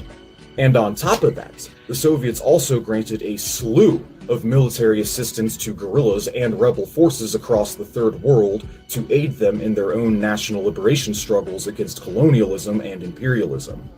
The Soviets granted millions of dollars worth of arms deliveries to the following countries: Egypt, India, Syria, Iraq, Iran, Algeria, Afghanistan, Angola, Indonesia, Libya, Somalia, North Korea, and Vietnam. And so while America was, and still is to this day, a bulwark of reaction, exporting fascism and anti-communism across the globe, The Soviets were a progressive force supporting national liberation efforts as well as the construction of socialism abroad. Just as capitalism is a global economic system by which the imperialists and big bourgeoisie seek to exploit and dominate markets for private enrichment, just as America must constantly finance coups, support color revolutions, assassinate labor organizers, arm and train death squads, and install puppet governments across the globe in order to prevent the spread of socialism, just as it must invade, occupy, intervene, and coerce the second and third world into kowtowing to its interests, responsibility by design falls upon any existing socialist powers to come together and form a socialist counter-hegemony as to frustrate the imperialist machine, crush fascism, elevate class consciousness, build international solidarity, facilitate the installation and construction of socialism, and to secure revolutionary gains wherever and whenever possible. And while I don't want to give the impression that the Soviets did nothing wrong, on the contrary, they made plenty of foreign policy errors that are worth validly criticizing and analyzing, they were, for all intents and purposes, the world's premier socialist superpower that had, since the start of the Cold War, fought tirelessly to aid the Third World against imperialism, supporting national liberation struggles left and right, handing out guns and artillery to communist guerrillas like candy to kids on Halloween, and actively going out of its way to subsidize the development of socialism everywhere. Keep in mind, the Soviets never had to strain their own economy building up Cuba, North Korea, and the Warsaw Pact. They never had to go around supporting national liberation struggles left and right. They could have just as easily done as the West had done, and continues to do, and stunt the development of the Third World, as to enrich themselves back on the home front. But they didn't. As it turns out, the communists were indeed communists. And now that the USSR is gone, now that we have lost the crucial industrial juggernaut and military machine that had for decades served as a much-needed buffer against the United States and Western Europe's bullshits, not only has world socialism and the labor movement been in non-stop remission, but now our planet is slowly dying thanks to the ecological debt being generated by modern capitalist industry. And the working people of the world are now completely at the mercy of this inhumane, exploitative, parasitic, rent-seeking, progress-stunting, crime-generating, bigotry-generating, fascism-enabling, unjust, cruel, oppressive, racist, sexist, white supremacist, queerphobic, unstable, unsustainable, irrational, impulsive, atomizing, commodifying, lobotomizing, pathological, manipulative, psychopathic, child-raping, civilization-enslaving, homicidal, ecocidal, infanticidal, genocidal, and oligarchic global economic paradigm. And so, welcome to the end of history, where the law of value reigns supreme, the good die young, and the evil are slanted to live long, happy, and prosperous lives.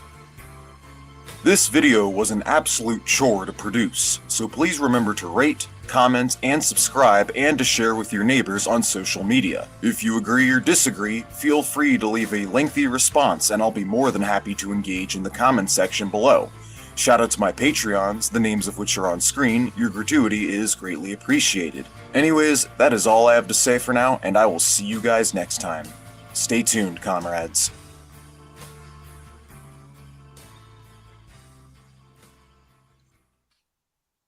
Well, that was certainly a mouthful.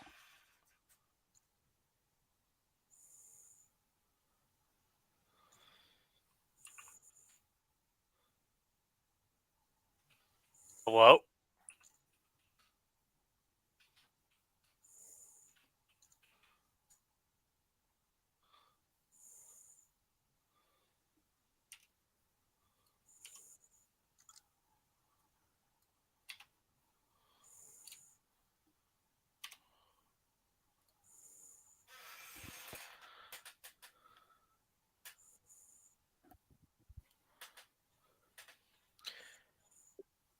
Hey, Stoned. Nighty night.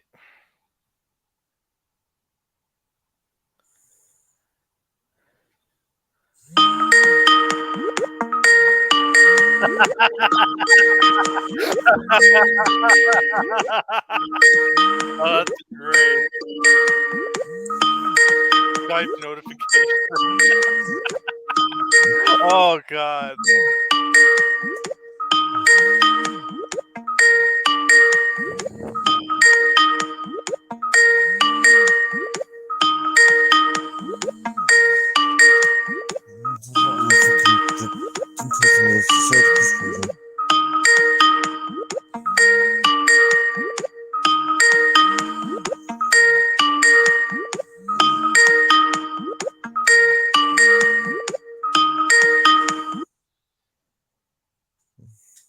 Who was that? Who was that?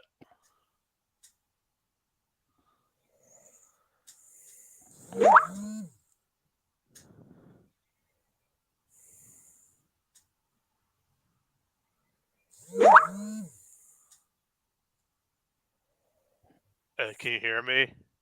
Yeah. Okay. I thought my audio receiver got fucked up.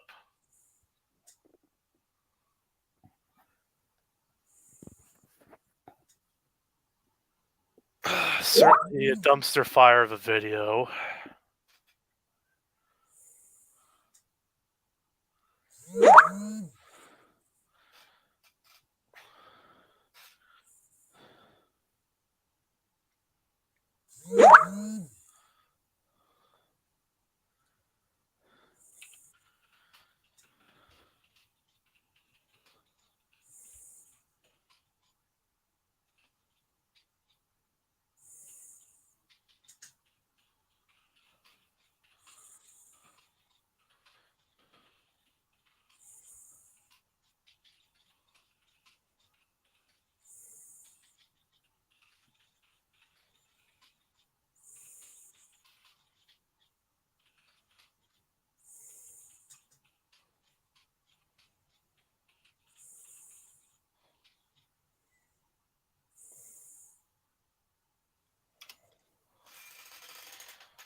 Oh, that's shit.